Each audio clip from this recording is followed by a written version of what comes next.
of true capitalist radio.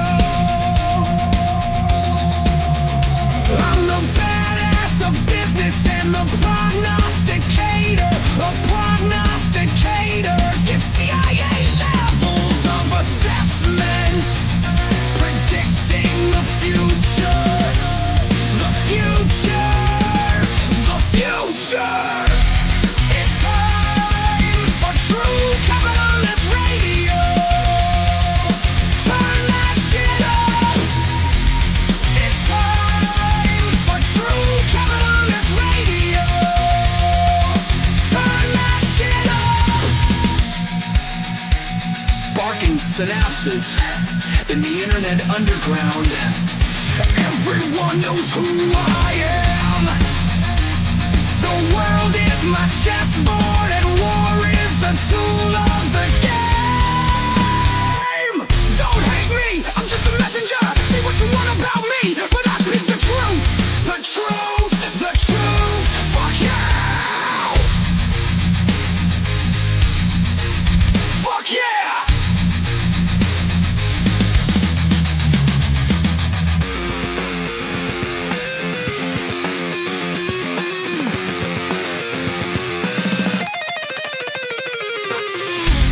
It's time for true capitalist radio. Turn that shit up. It's time for true capitalist radio. Turn that shit up. Now get ready. True capitalist radio starts now. Right now. Fucking punks.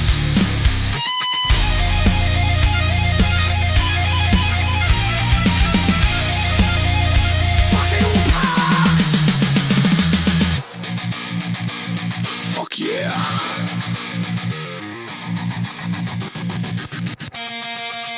Fuck yeah.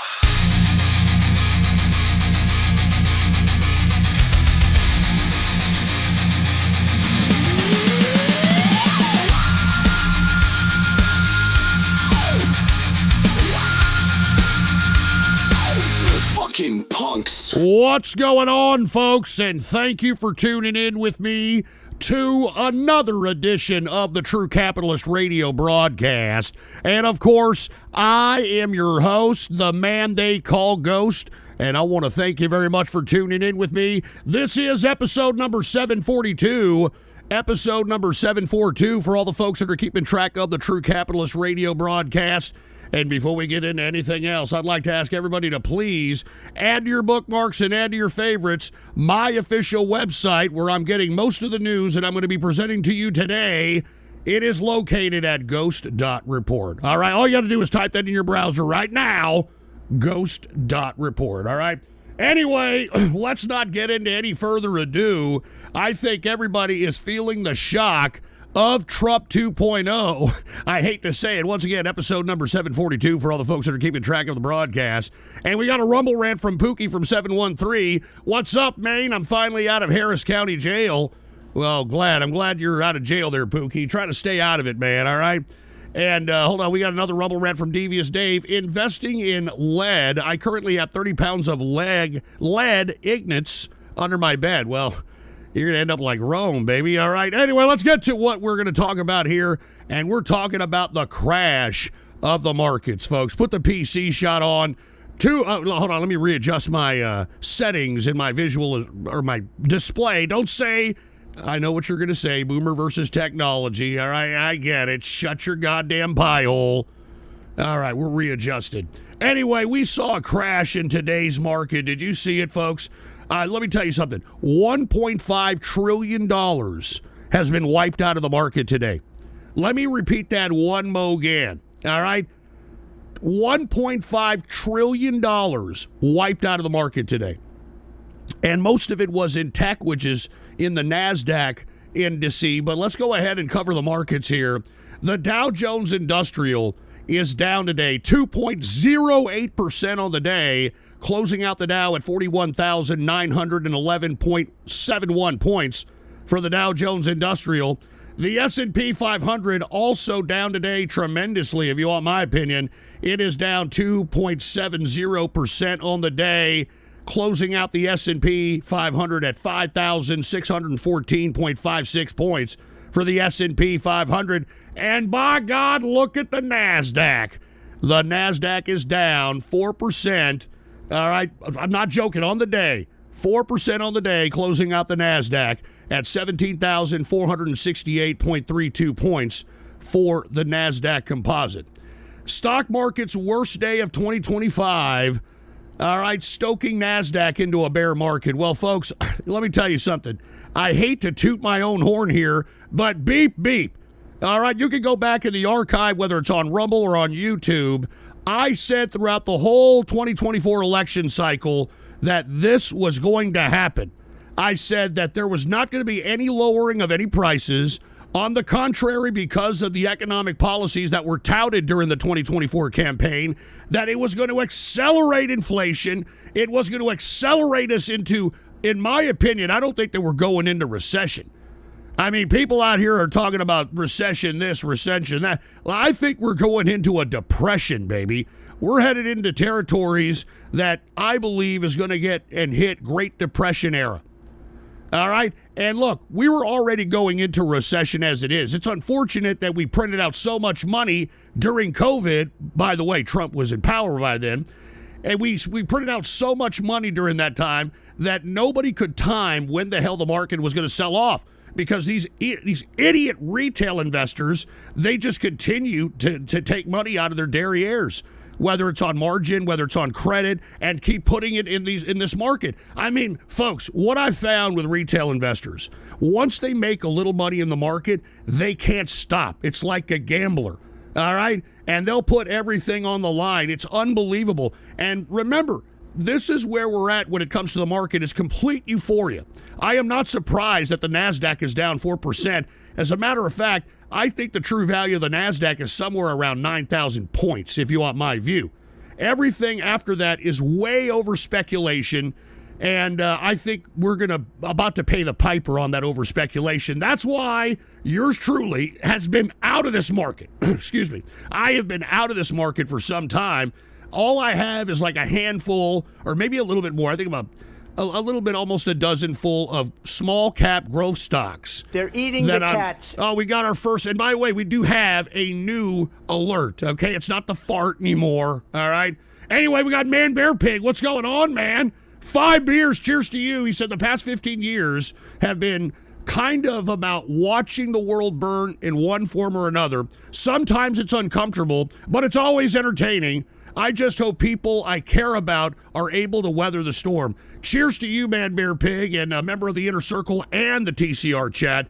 And you're absolutely correct. That's why I said, and you can go back in the archive, right after Election Day, I said last broadcast, because I was speaking for TCR, because everybody overwhelmingly voted for Trump, at least according to the voting, and I don't think people realized what they were getting into.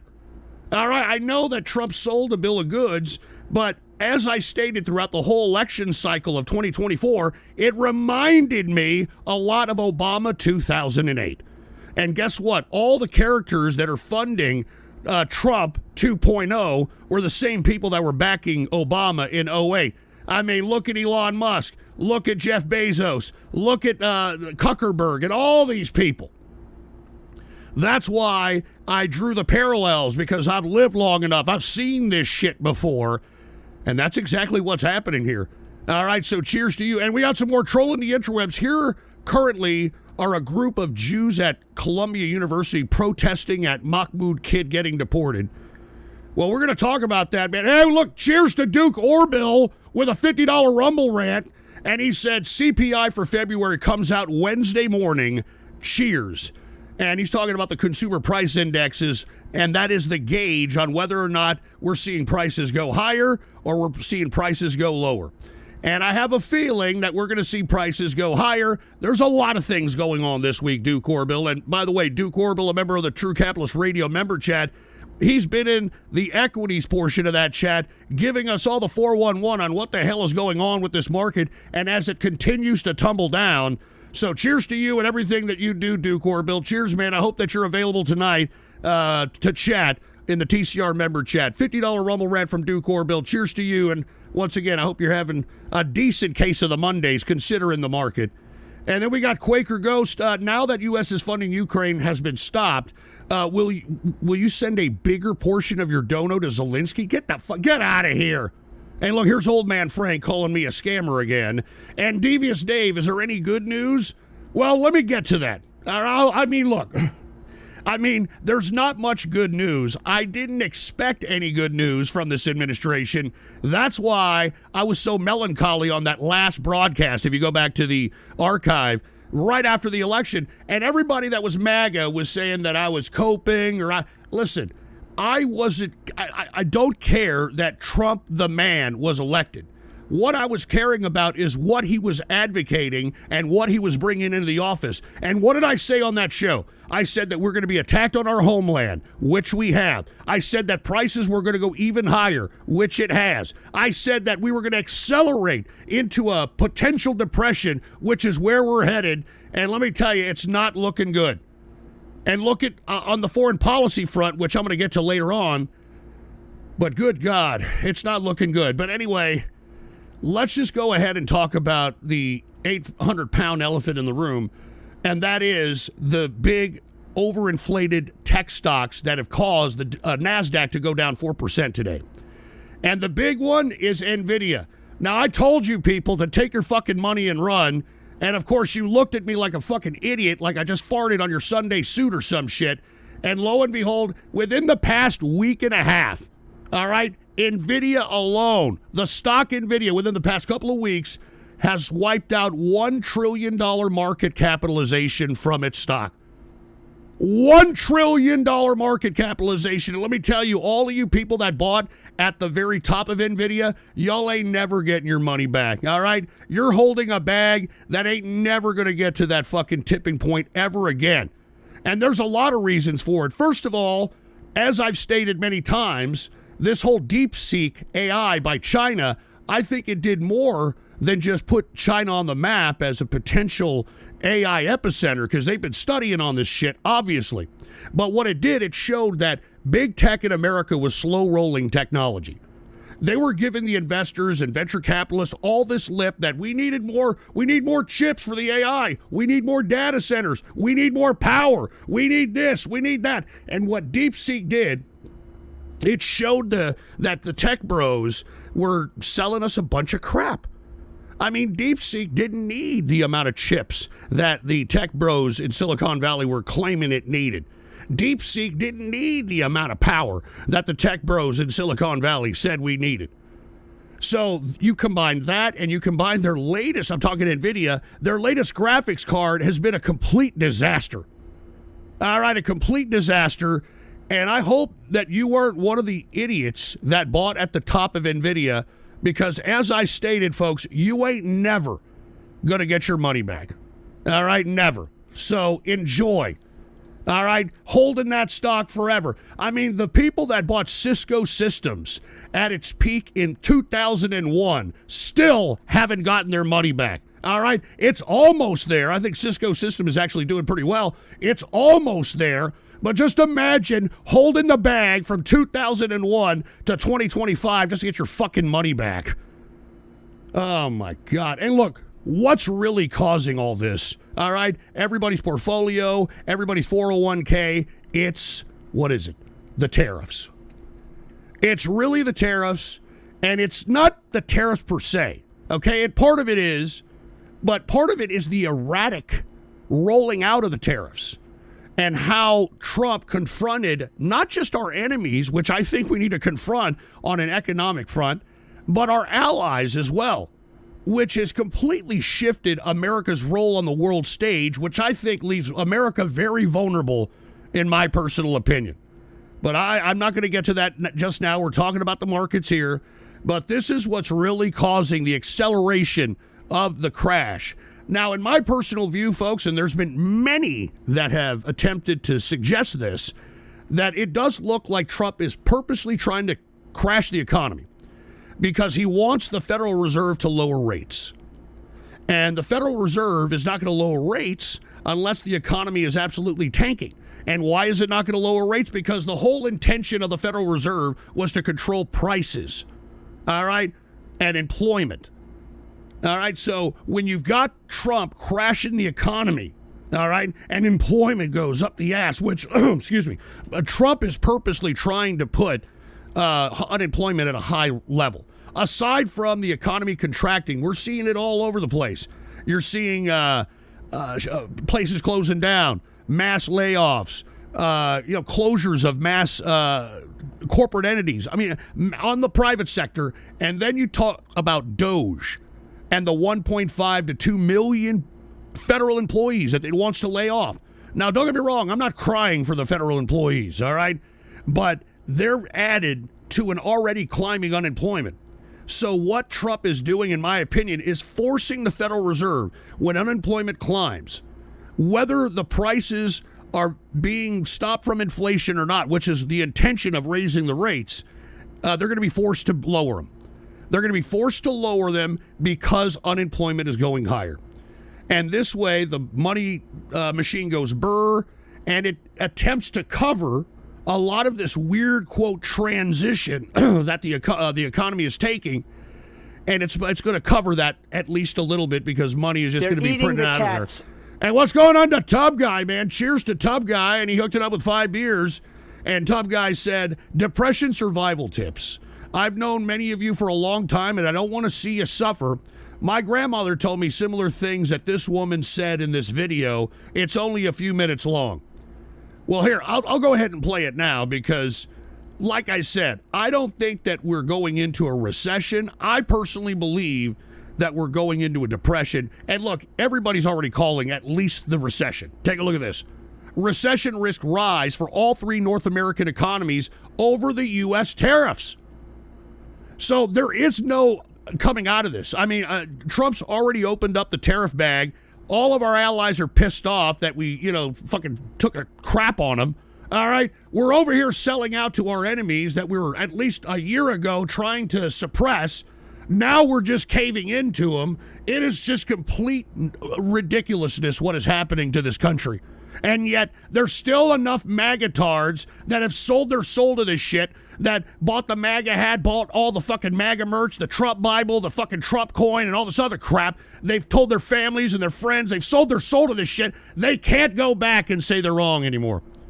They can't go back and say, yeah, you know what? I really didn't know what the fuck I was talking about. I don't know. I just liked the man's hair. I liked him on Apprentice, or whatever the fuck it is that keeps you people infatuated with this person. Jesus Christ, man. Anyway, thank you, old man Frank, calling me retardation. And we got trolling the intros. For anyone unaware, DeepSeek is ghost AI proctologist. God, give me a break with that. And then the Sultan Czar, is it true that ChatGPT writes all your script? No, don't, fuck off. All right. And what is this? Old man Frank Porkler wants a depression so he can suck off rich men in the street. Is that all y'all going to do over there at Rumble? I thought Rumble was a serious chat there for a minute. Now we got all the trolls migrating over there. Anyway, since Tub Guy hooked it up with 5 beers, and I usually just do this on the Go Show, but since this is on topic, and Tub Guy has a heart and wants to see some people at least help, here's some depression tips. All right, put the PC shot on. Here it is right here. All right, Great Depression survival tips right here from Great Depression Cooking. All right, courtesy of Tub Guy. Now, the only reason we're playing this is because Tub Guy is concerned, and he wants people to have some kind of tip into going into what we're going into. Great Depression Cooking with Clara. To help you through the hard times, I have some tips. Look at old lady leaving something for the youngins here. Depression cooking, 5 tips. Lower 1, the vid here. Family. 2, have a garden. 3, have a garden. Reuse. Make your own. Now, this is what we already had a garden, Mrs. Ghost and myself, but we're extending it. We're extending it, and we got Chris in the house. What's up, Ghost? Grab a Stella Artois. Hey, man, I stopped drinking Stella Artois for a minute because of the tariffs. And not to mention, I like the new Japanese beer, Sapporo, which I can drink more of. It gives me a longer session. It's a light beer. It's not light in the sense of in the traditional sense of American beer consumption, but it's light, it's refreshing, it's not bad. So anyway, thank you, dude. Cheers to you, Chris, all right? But as I was stating, you have to have a garden. Mrs. Ghost and myself are extending our garden. We're going to grow a bunch of crap. Right now is the time to do it. Right now is the time for you to go out and think about using a portion of your backyard. Or even if you don't have a backyard. I saw a person on YouTube have a hydroponic system in an apartment that was like 300 square feet. And he was able to yield food for the whole damn year for himself and still have a little bit left over to sell at a damn farmer's market. So, I mean, this is a good tip. Use and reuse, which I think this America is going to have to get some getting used to, and make your own meals. Well, I mean, in the era of DoorDash and Uber Eats, I don't know. But let's continue with this. Courtesy of Tub Guy here. Own meals, eat healthy. We were all healthy during the Depression. Family is very important. And eat healthy. And how do you eat healthy? You eat what's in your own garden. You know, folks, the stuff that you get at the supermarkets, regardless if it's fruits and vegetables, all right, it's actually industrial processed crap. And what those vegetables and fruits and hell, even the meats, what they're fed artificial crap in order for them to yield more as opposed to being nutritious. So the nutritional value of most vegetables that are on the regular produce aisle are probably like 20% value of nutrition.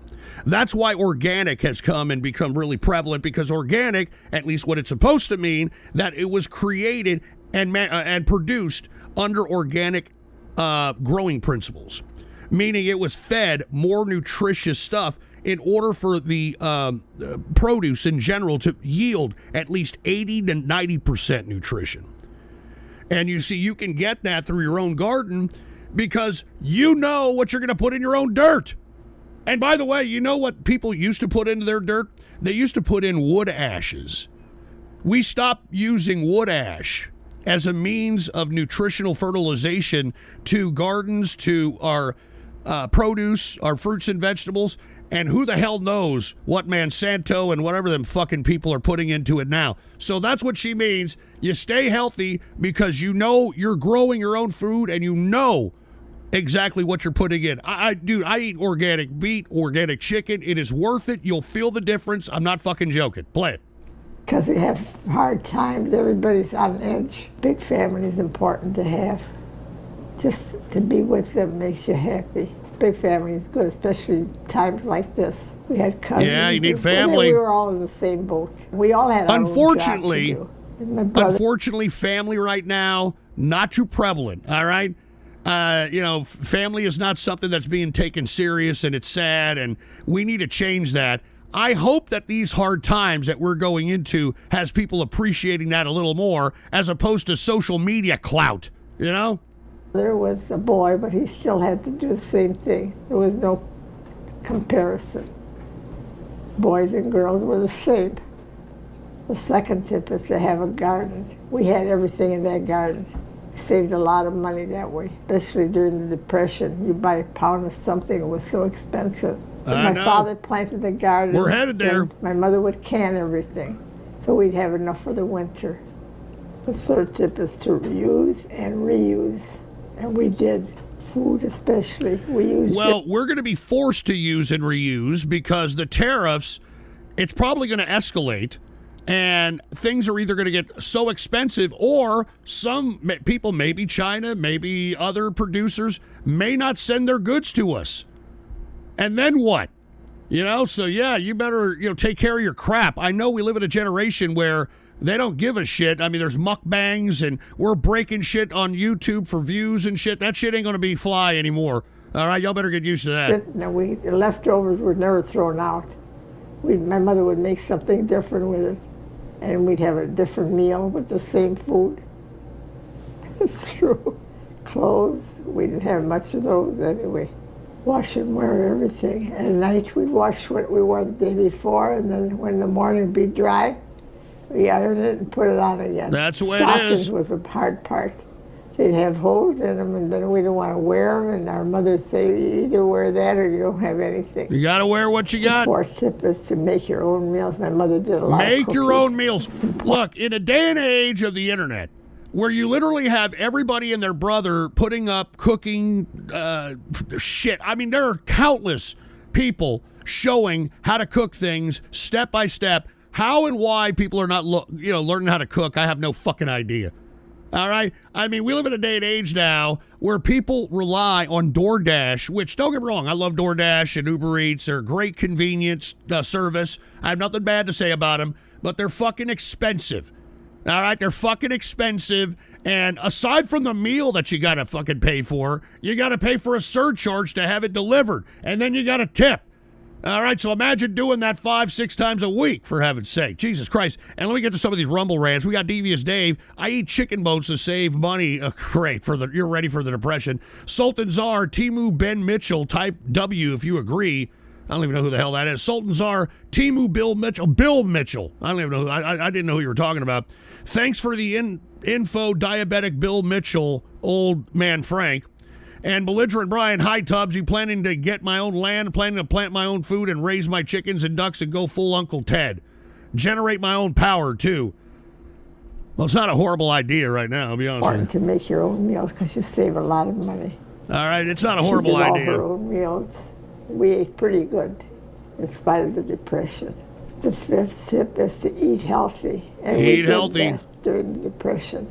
It's important to be healthy. I do even if drink we don't a lot. Have a lot of money. All right, ate a lot of but I eat well. Which we didn't like, but we ate I eat well. A lot of beans, peas, Yep. all those things. You're going to need the strength to do all the hard work. All that labor. And we all worked, even as children. We all helped. These are my 5 tips. Well, there's the 5 tips by this old lady, which I don't think she's still with us, but bless her soul for at least, wanting to give some tips to the people that don't have any idea what they're about to get into. And I just want to remind you, all you MAGA people, y'all voted this in. All right? And you know what Trump is having to say about all this bad economy, the things that are happening? Hey, no pain, no gain. All right? No pain, no gain. I mean, what did he say? We're in transition, is what he fucking said. No pun intended. We're in a transition, so that means that he is completely full throttle on these tariffs. And look, I think he should have done this incrementally. I'm not in complete and total disagreement with the tariff in general, but I think that they should have slow-rolled this. We should have went at China.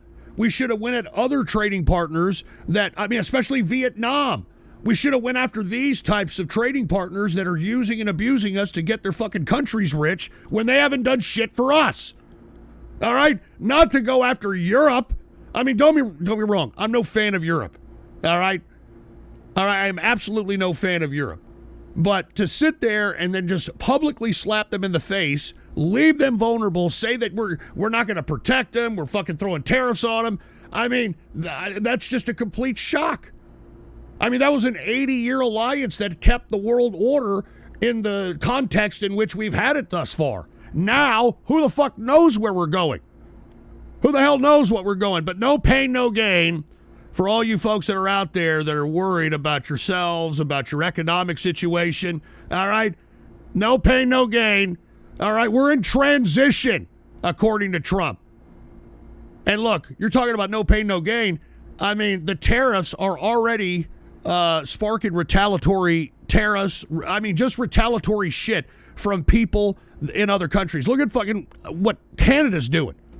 I didn't know that Canada actually supplies 1.5 million people with power in America. I'm not even joking around, but guess what? Ontario slaps 25% tax increase on electrical exports to the United States in response to Trump's trade war. So 1.5 million people that are reliant on Canadian electricity are about to get hit up on top of everything else. The rising in prices. They could be unemployed because they're a federal employee. They could be unemployed because of the damn mass layoffs, the mass closings. Unfucking believable. All right? Just imagine waking up and you're got to pay 25% more for your goddamn electricity for no fucking reason. All right? I feel bad for those people. And guess who else is getting hit up? All right? China just levied 15% targeting U.S. farmers, baby, and that is going to hurt. Now, let me explain what's going to happen here. What's going to happen is, in the very short term, here in the next 6 months, we're probably going to see prices on food go down. Oh, Jesus Christ. What is this? Kamala Harris? Hold on, let me read this Kamala Harris buy me a coffee here. Maybe these allies should have shut their mouths when Trump was elected. Fuck, wait a minute, give me a break. Come on, it's politics, all right? Come on, man. Anyway, China is striking back. And what's going to happen in the short term? In the next 6 months, maybe 8 months, we're going to see a decrease in food. And Trump is going to take a victory lap. Mark my words, we're going to see a decrease in food because China is one of the biggest consumers of American agriculture and livestock. And this is definitely going to affect that. As a matter of fact, I'm hearing in agricultural magazines, you can find them on Ghost.Report, I linked them. I mean, they're canceling contracts on top of levying these 15% tariffs. You know, China is pivoting now to Latin America to get their shit now. All right? So this is going to affect farming tremendously. And I'm talking the agriculture farmers that are in the industrial end. I think that people that are still organic farmers, believe it or not, if you're an organic farmer, I think that you're in the money. All right? It's really going to hit the industrial farmers, which is what most of the masses consume on, and that's going to hit them in the pocketbooks. All right? And also, once again, we're going to see a short-term decrease because we're going to have a surplus of food. Remember, these producers, they produce based upon what they're going to sell. And China has already contracted many of these farmers to pre-buy yields before they actually harvest them. So if they cancel the contract on those yields, then the farmer is there holding this commodity that only has a finite amount of time before they have to throw it away. So as a result, the farmers in the short term are going to cut prices on whatever's produced that was intended for China, that China no longer wants.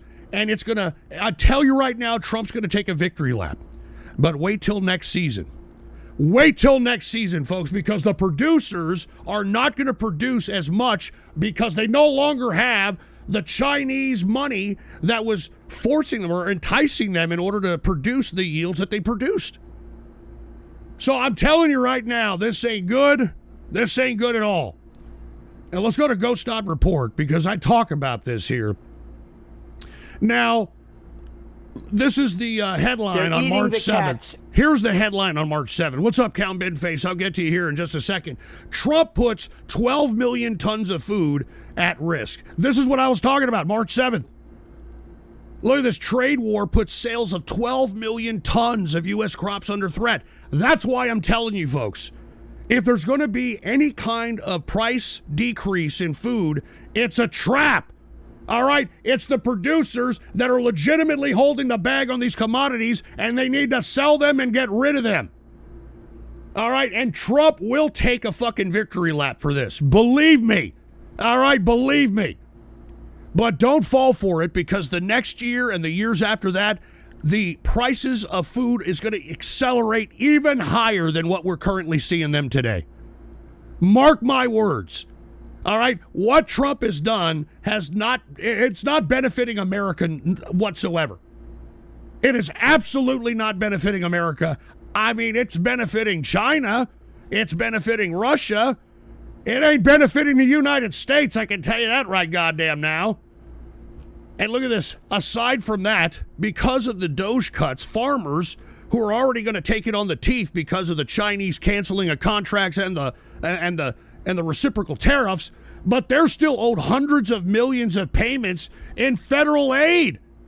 All right? I mean, I'm not joking. So, I mean, the farmers are taking it on the teeth here, and we're going to see it. If you think it's bad right now, the price of food or even getting food, you just give it a year and a half, and mark my words, you're going to be like, what the fuck happened? I'm telling you what's happening. Just like I told you all this shit was going to happen during the 2024 election cycle, and all you idiots were calling me a Democrat and all this bullshit. Look at you now. Huh? Who's laughing now? Didn't I tell you that when you suffer, I want you to think of me because I told you also? I've been saying that the whole time. Well, believe me, you're about to suffer, all right? And by the way, all you MAGA people have nobody to blame but your fucking selves because you caused this shit. And I told you throughout the whole election cycle, what are you fucking people voting for? What are you voting for? Jesus Christ, man. I mean, this was literally, Trump 2024 was Obama 2008. And what did Obama do to the country? He fucked it up. All right, same shit here. All right, the only difference is that Obama back in 08 put more than half of America on entitlements and made public fucking jobs the majority at that fucking time. Believe it or not, there were more public jobs, federal jobs, government jobs than there were private jobs in the market during Obama. On the contrary, we're seeing the complete opposite over here. All right, on the contrary, fucking Trump is laying everybody off, cutting everybody off, cutting funding. I mean, it's a fucking mess. Fucking tariffs. Unbelievable. Unbelievable. So I'm telling you right now, not looking good for farmers, not looking good for the future of American food consumption. Not good at all. All right, not good at all. Is this the rug pull presidency? I mean, the reason why I'm not entirely against the tariffs, because I understand that it could give us leverage on countries that have been taking advantage of us. I get it. But how the fuck are you going to go after our allies, especially in public? I mean, we could have had a sit down. I mean, not to say mob terms or anything, but we could have had a sit down with these people. And we could have said, look, we don't think it's fair that you people have this much of a surplus on here, this much of a surplus on this. I mean, can we talk about it? Can we do something about it? We can't. Well, then if you're not going to let us compete in your market, we're going to tax you on this product or on this commodity. I mean, there could have been something that had been done that legitimately wouldn't have made America a piece of shit. All right? Because that's what's happening right now. And you know what's making it so erratic? Trump's non-decision making ass. All right, first the tariffs are on, then they're off. Then they're on, then they're off. Then they're on, then they're off. It's ridiculous, all right? I mean, this is a chicken shit president. Either you're going to fucking pull the trigger on the tariffs or not. You're making us look fucking stupid. All right? I mean, you're making America look like a fucking idiot, for Christ's sake. And by the way, all this incompetence that Trump is doing, all right, it is literally rising anti-Americanism throughout the fucking world. Look at this shit. Why there's never been a better time to be anti-American. Unbelievable. I'm talking worldwide. Nobody gives a shit about us. Everybody hates us. Unbelievable, man. I mean, how Trump turned the world against us. And I told you this was going to happen. And what I'm afraid is going to happen is, now that we have no allies because we've literally taken a shit on them, all right, if I were China, I would make a move on America right now. If I were China, I would go after Hawaii. I'd go after Alaska. And what are you going to do about it, America? I mean, fucking Europe, no country's going to back up America. On the contrary, I think they'll fucking help China now. I think if China hit us up, Europe, everybody be helping them kick our asses. That's where we're at right fucking now. Unbelievable. Unbelievable, dude. And yet, all these Americans are completely oblivious to this. Either that or the vaccine, in my opinion, got you thinking so screwed up that you can't even fucking read the writing on the wall. And what am I talking about? The guy who put the vaccine out for public consumption? You fucking reelected him! Unfucking believable. Hold on, belligerent Brian, what is this, for real? Looking for a stream or a river for a water wheel and get a generator? I'm currently capable of building a functional steam engine. Well, cheers to you. I hope you get that done there, belligerent Brian. And, of course, old man Frank talking crap, calling me a cross-eyed scamming piece of crap.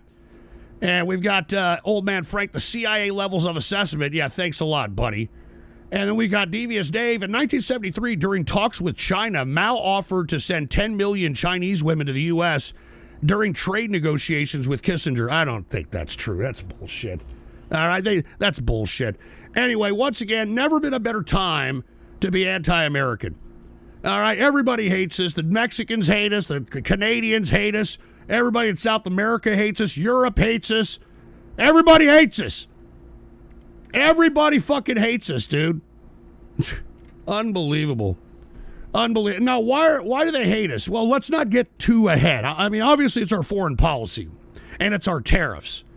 All right? But let me explain something to you. What's happening now is that they're preparing us to be a new level of poverty. Or they're trying to level us out. They're leveling the playing field. They don't want American exceptionalism anymore. That's why this rapid facilitation into a kamikazing of this American system, it's being facilitated. And the reason it's being facilitated is because right after that fake fucking assassination attempt this summer on Trump, literally the day after the PayPal mafia took control of the entire Trump campaign, all right, and that was over. They put in their boy, Peter Thiel put in his lover, J.D. Vance in his vice president, and they've got it. All right, that's why they're selling us out. They're selling us out because they don't need us anymore. You understand that? They don't need us anymore. Let me give you an explanation. The people that were all behind Trump, all the techno bros, all the people that were there at the inauguration, all right, they don't need us anymore. They've already made billions off of us. We're only a mere 350 million population, 350 million mass population. Notice they want to go after India. Notice they want to go after China and Russia. These are the big markets. All right? They don't need America anymore. All right, and let me show you an example. You know that right now, China released a movie. It's a stupid fucking movie. It's called Niza 2. I'm not joking. That's Niza. And it's grossed $2 billion in the Chinese box office alone. All right? And it's soon to be released in Europe, and it'll probably go into the American market here shortly. But this goes to show you the potential of a market. That's why everybody wants to be a part of the Chinese market. That's why everybody wants to be a part of the Indian market, because there's billions of people. All right? And if you just got a certain amount of money from each and every one of those people, you put yourself into trillionaire status. And when you're in trillionaire status, I mean, you're in control of the fucking world. You're in control of the world. So that's why the techno bros are trying to rapidly facilitate, or at least using Trump, to rapidly facilitate America into a downward spiral in order for us to, be on a level playing field as the rest of the world. They're eating the cats. All right. It is what it is. And hold on, let me read some of these buy me a coffees here before I move forward, folks. We got Count Benface. He said, God bless the kingdom. We can teach you Yanks how to eat Depression-era food. Unlike you, we could survive doing that. Also, LOL, get fucked, MAGA-tards. All of you got hit with the ultimate rug pull, and now you have to cope. I hope you like it. I know I will once the pedophile vampires that the American politicians outwardly say that they are in depression. What the hell does that mean, Count Binface? And we got Kits Does a Flip. Can I just say, I hate these boycott American product tards so much. They're globalist tards whose selfish boycotts are doing nothing but making the rich richer and the poor poorer. Well, thank you for that, Kits Does a Flip. Cheers to you, and I hope you're doing well. And Ghost is a Bitch said, hey, Ghost, happy Monday. Why are you doing a TCR for everyone? Everyone knows the best show is the Ghost Show. All right, yeah, I got your bitch, all right? Ghost is a bitch. I've got your bitch. But anyway, as I was stating, this is just a small example of tapping into the Chinese market, and that's why everybody panders to China, because everybody wants to be a part of that market. Unbelievable. All right. Now, let's go back. I don't want to get too ahead of myself. Let's talk a little bit about what happened on March 7th. All right. Now, we saw this. I mean, this was Friday, I believe.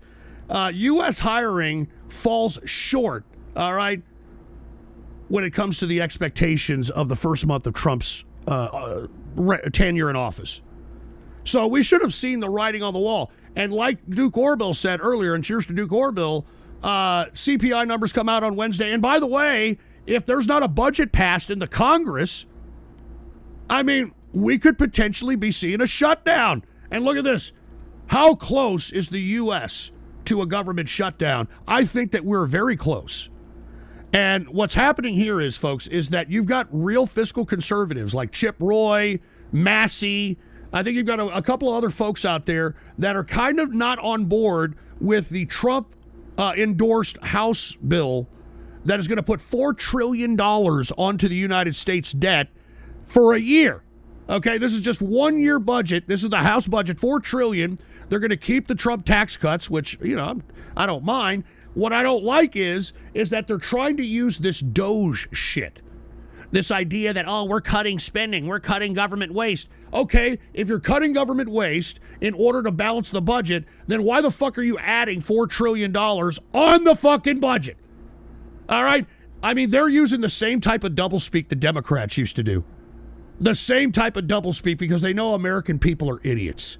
They know they're idiots. You see, they're over here putting Elon Musk, who's fucking talking in Reddit gold tier fucking linguistics, and he's dressed like a Columbine kid, coming out here with a fucking chainsaw, pretending that he's fucking cutting spending and he loves America and he's doing it for the debt. Meanwhile, you've got a Trump-endorsed House bill for a budget to add $4 trillion on the fucking debt. All right? So it doesn't compute. All right? It doesn't compute. If these guys were serious, if the fucking Republicans were serious, they would just have, look, we're going to have an annual budget.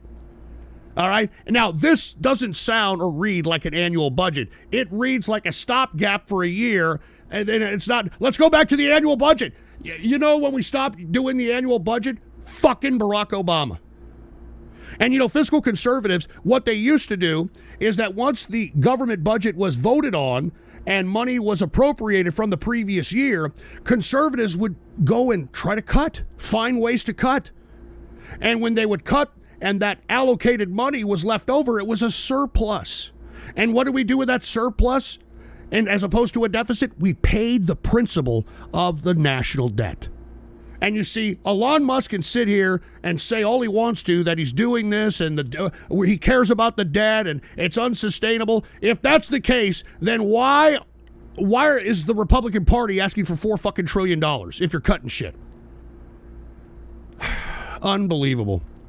Unfucking believable. So, look, all this bad news that's coming out with the tariffs, the layoffs and everything, you combine that with a government shutdown on Friday, I mean, give me a break. I can't even tell you what the fuck's going to happen. I mean, it's bad enough that you got federal employees being laid off. You got all kinds of fucking people being laid off, closures, mass closures, government, fucking big corporations going out of business and shit. And then you're going to have Shaniqua and fucking Junebug not get their EBT and shit. And the fuck, dude, it's going to turn into fucking massive chaos. And in my opinion, it almost seems as if that's what Trump wants, so he can justify using his fucking idiot lackey, that fucking, she showed instant signs of regret, fucking Pete Hegseth over here to go roll out American troops in America on American citizens. I'm telling you, I'm not joking around. This is what this looks like. All right, I'm telling you, this is what this looks like. Now, with that being said, the Secretary of Treasury, hey, what's up, Mega Max? I'll get to you in a minute. The Secretary of Treasury, Bissett, all right, tried to rephrase the kind of no pain, no gain type of situation that Trump is saying that we have to get used to today. He tried to soften us up before Trump saying that by saying, hey, look, cheap goods, all right, is not the American dream. Cheap goods is not the American dream. Then what's the American dream exactly, Scott Bissett, the protege of George Soros? What exactly is the American dream? The American dream is to be able to find cheap products in order for you to live. All right? Hey, I need a sofa. Let me get the fucking cheapest sofa out there. All right? Oh, shit. I only have the budget for a cheap car. What is this guy talking about? Then what is the American dream? What is the American dream if it's not acquiring things in order to make your life more comfortable? What is the American dream then? Unfucking believable. That's how they're defending all this crap. All right, that's how they're defending all this garbage. Unbelievable. And look, I mean, let's go up another. This is on March 9th of Ghost Report. This is finally coming to a header. There was a report that came out on March 9th that Rubio and Elon Musk got into it. Did you hear about this? And it seems like Rubio, at least on the optics, when he's talking publicly, he tries to make it seem that he's for everything Trump is pushing. But you could read it on Rubio's face anytime that there's something happening and there's a camera on him. He does not like what's going on. And Trump defends the relationship between Rubio and Musk following a supposed explosive cabinet meeting.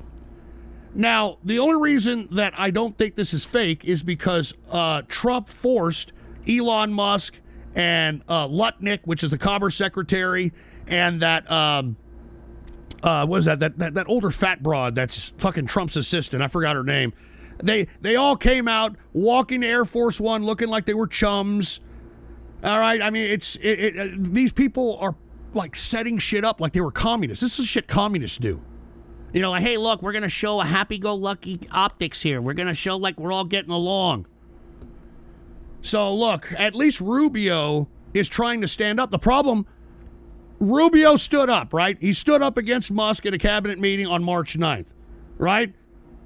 Today, March 10th, take a look at what the fuck is happening to Rubio. They're eating the cats. Take a look at what's happening to Rubio. Now, did y'all hear about this shit? I'm not even joking around. Take a look at this. Put the PC shot on. Top State Department officials spread false rumors about Marco Rubio being gay. What happens in the cabana stays in the cabana. All right. Now, these were tweets that were written by this Darren Betty, I think is his fucking name, Darren Betty, who is now the Undersecretary of State for Diplomacy, public diplomacy, that is appointed by Trump.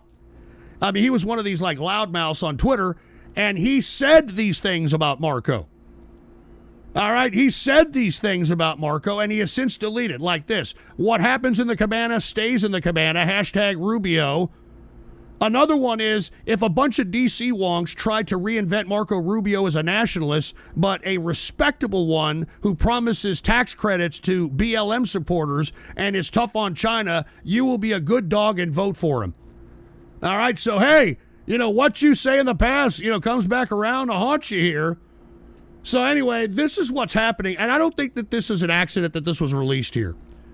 I think that Rubio trying to stand up to Musk, all right, something was leaked out. Remember, this is Trump's MO. He was the one that leaked out that Rubio was homosexual in 2016 anyway.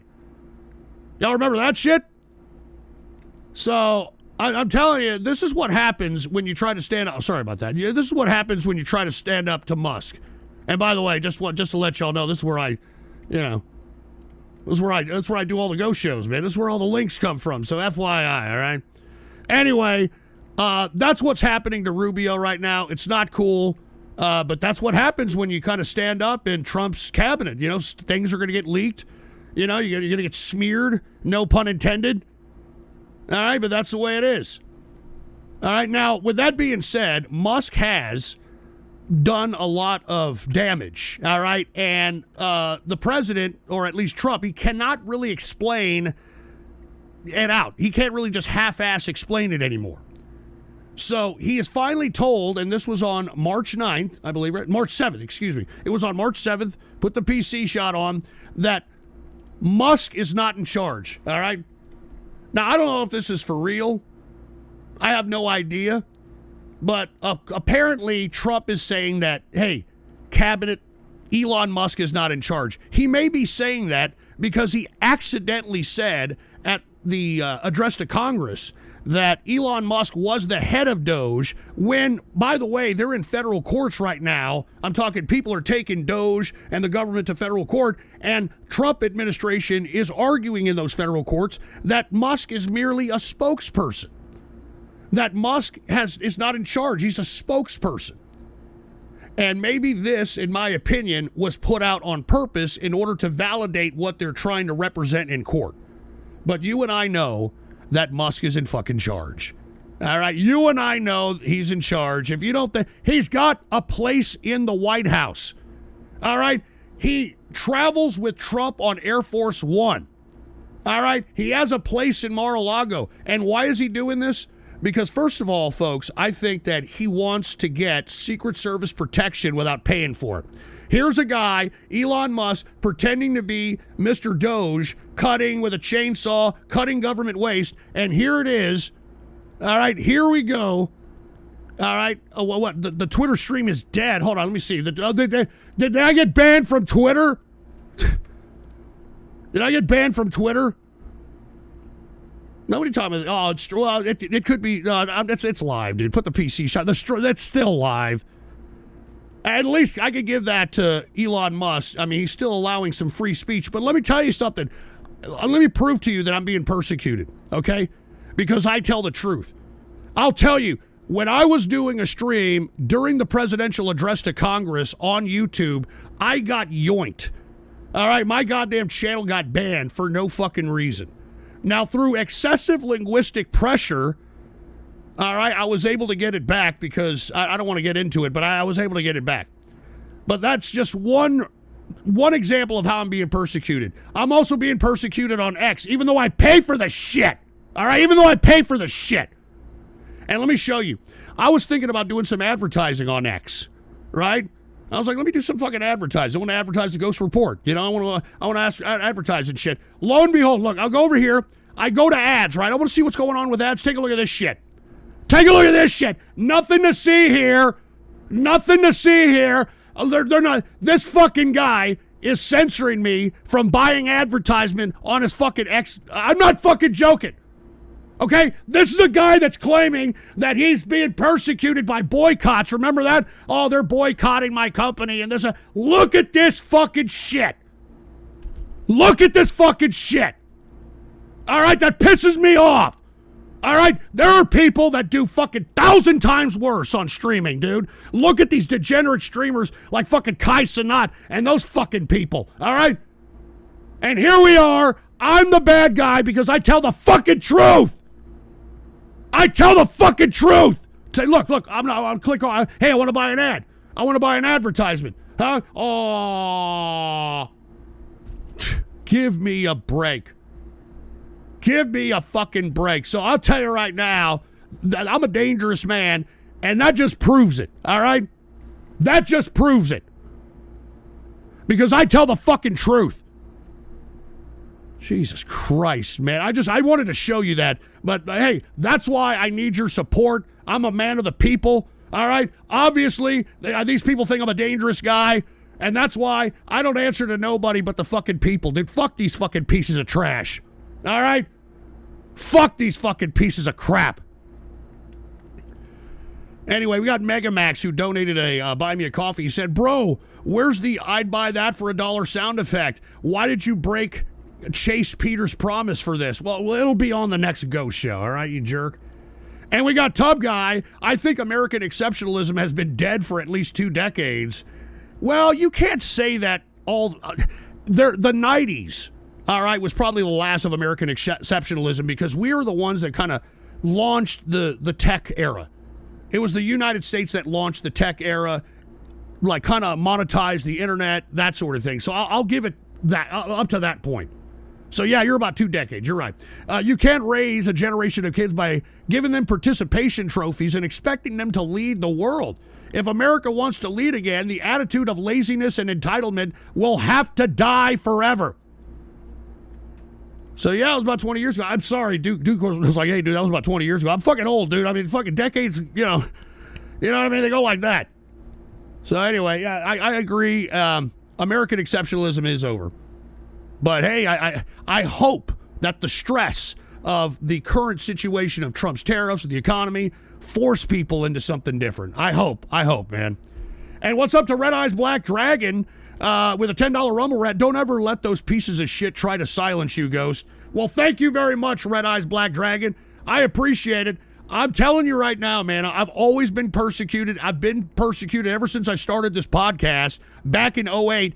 MySpace back in 2008 banned me for life because I was anti-feminist. All right? Not fucking joking around. So it's a joke, man. I'm thinking about getting a lawyer and figuring shit out. I'm not joking around. These people owe me money. All right? I mean, for fuck's sake. Anyway, sorry about that. Yeah, MySpace in 2008 when fucking Tom still owned it. Fucking asshole. Anyway, speaking about Musk, okay, aside from Trump telling the cabinet that he's no longer in charge, all right, he actually had to speak to the Senate, the Congressional GOP Senate, and Elon said the following. I'm not joking. Hey, I'm not to blame for the federal firings. All right? It's not me. It wasn't me. I'm not to blame. Okay, Republicans?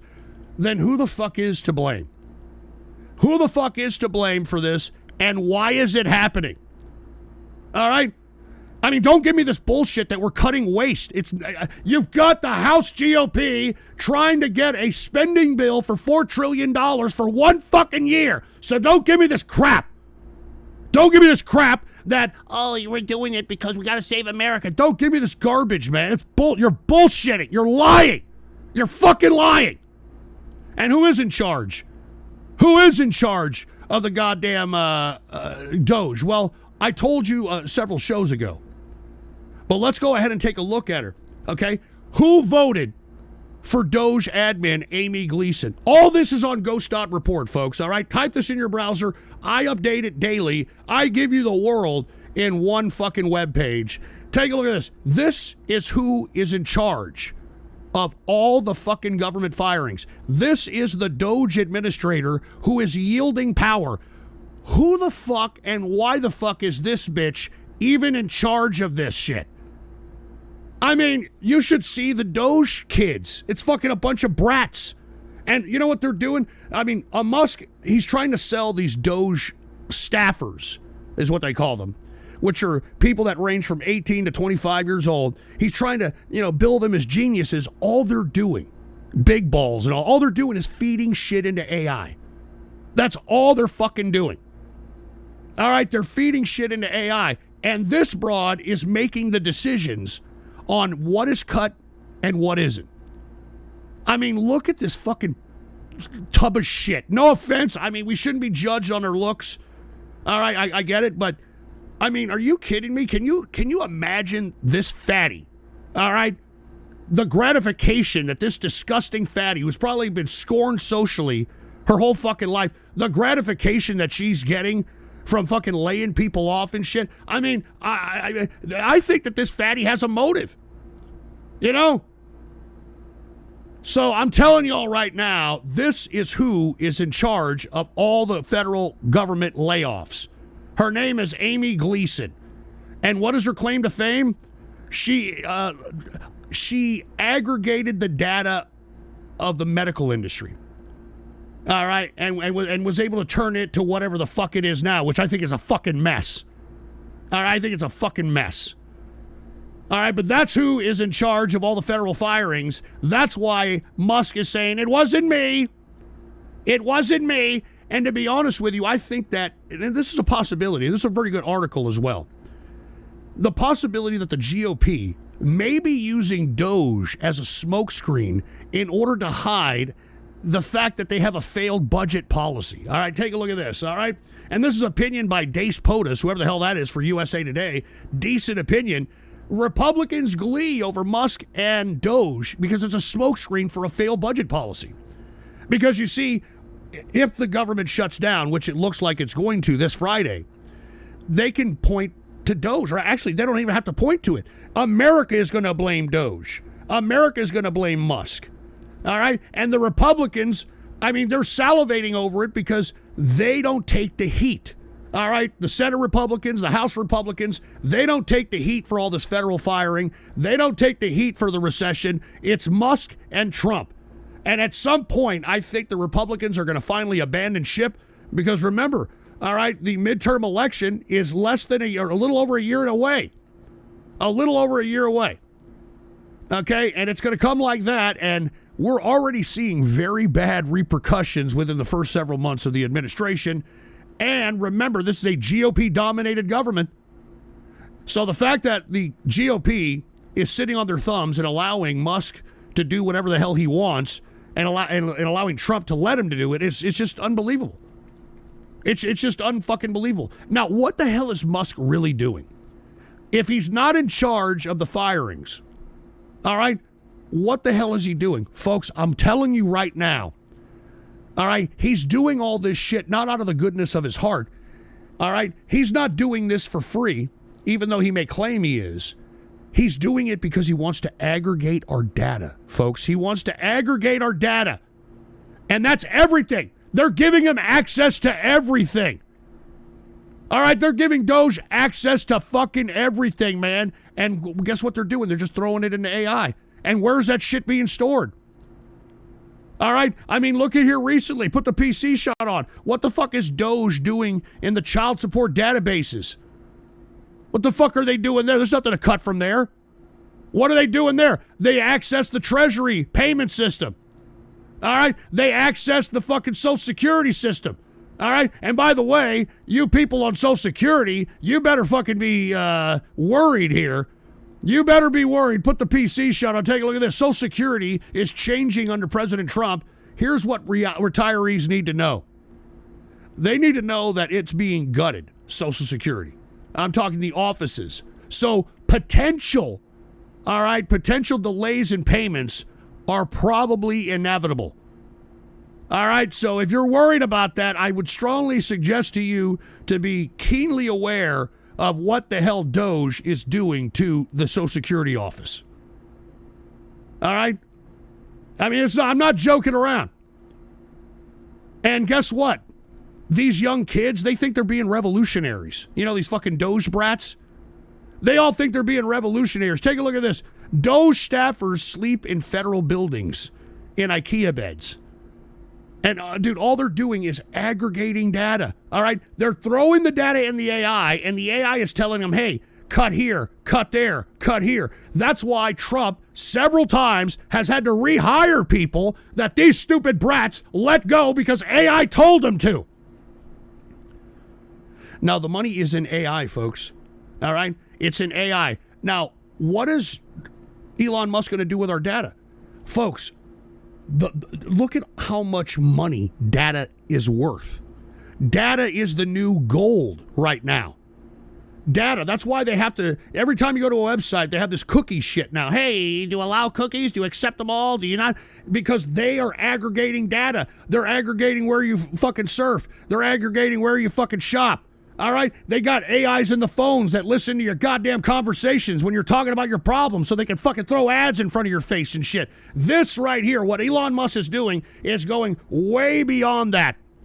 Now, his AI is going to have every piece of information about you, your family, your lineage, your financial information, your health information, everything. And what is he going to do with it? Well, he's going to be in charge. Take a look at this. DOGE plans to replace humans with AI. Take a look at that. Who runs the AI? Somebody had to create the AI in order to replace the human federal workers. Who created the AI? Who's being paid by the government in order to pay for the AI in order to replace the humans that are going to be fired from the federal government? So this is why I'm telling each and every one of you, I mean, Trump literally sold us all out to Elon Musk and the PayPal mafia. All right? Sold us all out. Our data, everything is in the hands of these fucking freaks. And you combine that with Trump's actions, which it looks like he's accelerating our goddamn economy into a crash. He's pissed on our allies. He's trying to befriend our enemies. I mean, it puts us in a very vulnerable situation. And if you want my opinion, I've always said that I think Elon Musk has more loyalty to China than he does the United States. The only reason that he gives a shit about the United States right now is because he is making money off of us right now. When he no longer needs us anymore, he's made all his money, he's going to move on to where? China. And that's where I think our fucking data is being held, if you want my opinion. Why the Democrats or fucking centrist Republicans aren't throwing some investigation that way, I have no fucking idea. But I guarantee you, if somebody would take their head out of their ass and find out where the hell Elon Musk and DOGE are sending this data to be stored, I guarantee you it's going to be China. And why do you think I had that speculation? Well, take a look at this. This was in 2023. Elon Musk pledges to enhance core socialist values in China. He pledged allegiance to the fucking socialists in China. How the fuck are you going to pledge allegiance to the socialists in China while at the same time being some pro-American, I love America this, I love America that? It's bullshit. It's bullshit. And fuck you, old man Frank, with the Rumble rant. I got your fucking... You're lucky you ain't in front of me, boy. And then Tesla Cyberheart, it's no longer in God we trust. It's in God, G-O-D-D, trust, gold, oil, drugs, and data. That very good point. Very good point there. All right, Tesla Cyberheart. That's why I'm telling everybody right now, this is why I'm being persecuted. Because I know what the fuck's going on. All right, I'm not some fucking idiot who's just going to sit there and pretend that, yay, Trump, yay, MAGA, and all this other crap. I'm not going to sit there and just say that just to get clout or some shit. All right, I'm not doing that. All right, I stick to principle. I stick to fucking principle, and that's why a lot of folks still listen to this broadcast, because I'm not going to sit here and just, play the party line. What's right is right. And Red Eyes Black Dragon, press N to nuke chat. Oh, excuse me, press N in chat to nuke China. My bad. Sorry about that. Cheers to you there, Red Eyes Black Dragon. All right, so, we're talking a lot about Elon Musk, all right? There is massive blowback from what Elon Musk is doing. All right, have you seen this? Public anger on Elon turns violent at Tesla's lots. Have you seen this? There's a massive amount of violence going on at Tesla lots. Here's a Tesla charging station that was put on fire. This was a mass protest in front of a New York Tesla showroom. So there's a lot. I think they burned down the Tesla lot in France. Lots of things going on. Now, Elon Musk will have you believe that this has everything to do with George Soros or some shit. Now, I'm not going to eliminate that as the possibility, but I personally believe that at least 70% of this outcry, this backlash at Elon Musk, at least 70% of it is organic.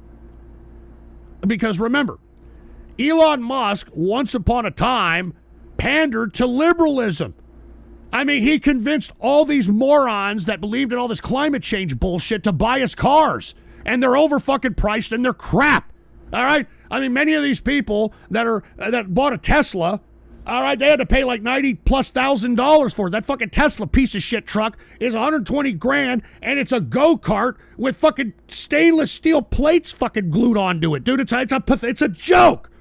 All right, so he convinced all these leftists that he was all pro-left, he was pro-carbon credits, and, pro-electric vehicle, pro-green, pro-LGBTQ, by the way. All right, all of a sudden, when it's convenient for him, when he sees that the culture is taking now a turn against the LGBTQ, and with all due respect to the LGBTQ, I mean, it's your fault because you kept egging shit on, you kept pushing the limit, and now that your side is no longer in charge, people are upset about it. People are going to say, it's my turn now, LGBTQ, and that's what's happening. But since LGBTQ ain't popular anymore, all right, he's anti-LGBTQ, anti-trans, and the mind virus. Take a look at this. This is a tweet from him back in 2018. All right? Then You Will Really Hate Tesla scored 100 out of 100 4 years in a row on LGBTQ equality. Okay? Don't buy our car if that's a problem. People should be free to live their lives where their heart takes them. Well, where's the change of heart all of a sudden, Elon? It's because he knows that the majority of people were completely disgusted with the amount of decadence that was thrown in our face, to the point where you had the Democrat Party entertaining, trying to teach children this nonsense. Okay? And let me tell you, you LGBTQ folks, I'm not trying to say you deserve any of this backlash. I'm just simply stating that you all rubbed it in the faces of everybody. You thought it was great. You thought it was cute. Now the tables have turned. The power is against you now. And now people are going to the extreme. Let me give you an example. Did you hear what a Texas state legislator put out here? Take a look at this.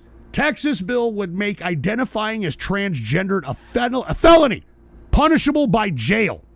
Okay? So I'm not saying, I don't think this is right at all. I think that they're fucking nuts. I think this is a horrible bill. It's probably not going to get passed. But I just want to tell folks that during the time in which, Biden was in power and Obama was in power, you rubbed it in the faces of everybody to the point where it got so unbearable that you were targeting children, and now the tables are turned, and now they're going to the extreme. Now you got Texas going to the extreme. I don't think this is going to pass, but I hope this is a lesson to you folks that are in the LGBTQ community. All right? You can't go out there and think that, I'm going to rub it in your face and there's nothing you can do about it without at some point paying the piper. All right, without some point paying the piper. So I'm just saying, this is the reason why everybody's angry at Elon Musk, because he was once upon a time part of this whole liberal. And remember, liberals tend to react very violently when they feel like they've been double-crossed. Unlike the Republicans who just stay there and continue buying the crap of the person that fucking double-crossed them. Oh, look, Trump Bible, Trump guitar, Trump watch, Trump... unlike that, these fucking liberals are like, fuck you, Elon, how dare you? I thought you were with us. I thought you were with one of us, and that's what happens. Now, to be honest, I think Elon Musk purposely wanted to be the figurehead of this. I think he was put there. I think that's why he's the richest dude in the world, because the guys who are actually promoting Musk, who are actually benefiting from Musk, the guys that were sitting around him at the inauguration are actually generously benefiting that he is the face and not Zuckerberg, all right, and not Bezos, all right, not Sam Altman, although he's trying to pick a fight with Sam Altman. But you see, I think Elon Musk, he enjoys this. He's an autist that never had attention. All right, and now he's got the attention and he's loving it. He's a fucking troll. Just imagine paying $42 billion for fucking Twitter to be a shit poster. All right? This is the kind of gold tier Reddit user that we got as the fucking richest man in the world. And let me tell you, I think it's a shame that Elon Musk and how he presents himself is the richest man in the world. I think the fact that he dresses up like a Columbine kid is just a demoralization to the American people. If this is the richest man in the world and he's wearing fucking rags that you would, find in Hot Topic or some shit, then why the fuck am I working so hard? It's a demoralization. So, once again, anger at Elon Musk, a lot of things going on. And look, DOGE is desperate now for wins, quote unquote. Did you see about this? Because there is so much backlash because of DOGE, because look, it's not just the federal workers that are being affected. It's people that are, from the VA. That they're going to fire 80,000 people from the VA, leaving veterans fucking high and dry and shit. That the reason we're having all these goddamn airplane crashes, there was an airplane crash in Pennsylvania yesterday. Bet y'all didn't hear about it. All right? The reason why we're seeing all these plane crashes is because this fucking idiot fired all these FAA people. All right? It's a joke. What has happened here? All right? And most of you people are just sitting there thinking it's a great day in Mr. Rogers' neighborhood. It's all going to collapse on all of us. Mark my word. And I tried to tell you throughout the whole goddamn 2024 election cycle. And if you don't believe me, go back in the archive and listen to those fucking episodes. I told you that all this shit was going to happen. The only thing that we're missing that I said was also going to happen? Another pandemic. And this is the next thing coming. This is the next thing coming. Remember, Trump is the only leader in world history to lock down an entire country and be successful at it. So there was a reason why the elites wanted him to be president again. And take a look at this. The diseases are coming. The diseases are coming. So there you are, folks, okay? This is the next shoe to drop. All right, we're hearing measles out here in Texas. All right, you got all this fucking weird shit popping up out of nowhere. And then you've got DOGE purposely cutting, the health and human services. They're cutting the NIH or cutting all this stuff. Now, we can argue whether or not it's a good or bad thing, but I think that, let me just put it to you like this, all right? The NIH people, all right, which was Fauci's organization. Okay, you don't think these people, once they're fired or once they're persecuted, You don't think that, I don't know, they'd be a little pissed off and maybe release something out in the fucking public for fuck's sake? Huh? I mean, that's what some schmuck did after the 9/11 attacks. Remember the fucking anthrax bullshit? And guess where that fucking came from? It came from a fucking army base. All right? Because I think his shit was going to get cut funding or some shit like that. So once again, I'm telling you all right now, I told you so, I told you so, I told you so. All right? Now, if you people are just going to sit there and watch it happen, then shut your fucking mouth. All right, when it comes to the political scene here, all right? Sit on the fucking sidelines, all right, because you people have caused enough damage. Each and every one of you people that were pro-MAGA, and it's all documented. It's all documented on your goddamn social media. Your fucking goddamn family knows. Everybody knows. All right, it's your fucking fault.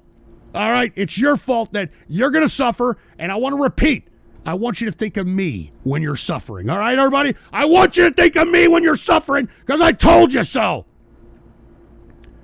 And we got trolling the interwebs. Why is Texas such a totalitarian fascist hellhole? It's actually a great state. I don't know what they're talking about. All right? Hey, we banned drag queen shows. All right? It's now, if you're going to do a drag queen show, everybody's got to be 21.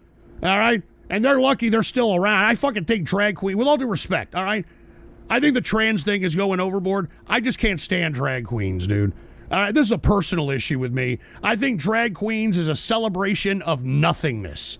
All right? It's a bunch of ugly, disgusting men who dress up as clowns, all right, female clowns, go to the club on the weekends, lip sync somebody else's music, and prance around with their ass cheeks hanging around. What the fuck is that about, man? It's ridiculous. All right? I'm glad this is all coming to an end. I hope many of you LGBTQ folks heeded what I said earlier, that the reason you're seeing this very scorned response by the right is because of what you projected yourselves as during the Obama and the Joe Biden administrations. All right? So this is what's happening. This is what's happening. We got Silverado dude. Oh, Ghosty. Yeah, thank you, Silverado dude. And we got trolling the interwebs. I'm voting for Trump again in 2028. I don't give a fuck. Well, good luck. And Tesla Cyberheart, I close my eyes. Tell us why we must suffer. Well, because you brought it on yourself. I mean, what did Satan always say? Free will. It is a bitch. So you allowed all this shit to happen. And look, when you allow shit to happen to yourself, there's no karma that's going to happen to the person that told you what they were going to do. That's how this world operates. You should know that by now. And we got Devious Dave. Did any drag queen turn you down? Fuck off, asshole, all right? Anyway, the diseases are coming, all right? Oh, shit, the diseases are coming. So anyway, let's go ahead and go back. Let's talk about today's news. This is today's Ghost Dot Report, March 10th, 2025. Don will not rule out recession. All right? So it went from, yeah, don't worry about it, it's going to be great, to now I'm not ruling out recession. So everybody, bear with us. All right? I told you this was going to happen. Go back in that archive. I told you all. All right? I told you all. Now, is Trump an agent of chaos? All right? Now, this was an economist who suggested that, but he said U.S., recession isn't in the cards yet. Yeah, that was at 7:15 a.m. this morning before the fucking market turned into a bloody hell. Look at the bloody hell market over here. Take a look at the futures. Look, the futures are even fucking negative, for Christ's sake. They barely just started trading about a fucking few minutes ago. So, I think Trump is an agent of chaos. Why? Because, as I stated, he wants to leave the American people confused in order for Elon Musk to do whatever the fuck he's doing. All right? He wants to, like, so much shit happening that people are bamboozled to what exactly is going on. And I just explained to you what's going on. Elon Musk wants to aggregate our data, and we're going to be using his AI as the federal government employee automated systems. All right? That's where the money is. And he's in control of our fucking everything at that point. He's in control of everything. So that's why Trump, he's just like Obama. Obama did the same shit back when he was elected. He would tell us one thing, and then when the complete opposite would happen, he would come out to the American public and say, well, look, The reason that we're going through this is because of Bush. And he did that for his 2 terms, and every one of those idiots on the left believed him. Every one of those idiots on the left believe him, and we're seeing the same type of shit on the right here. All right? Now, as I was stating, Trump is saying that the economy is in, quote, transition. All right? So he's trying to tell you what's happening here. All right? He's trying to tell you all that, hey, it's going to get worse. I mean, hey, tariffs could go higher. All right? I mean, the tariffs could go higher. So I'm telling you right now, man, it's not looking good for us. I don't know why you people are out here, prancing around thinking that, I don't know, it's a great day in America or some shit. I have no fucking idea. And last but not least, before we transition, no pun intended, to foreign policy, did you hear what Scaramucci said?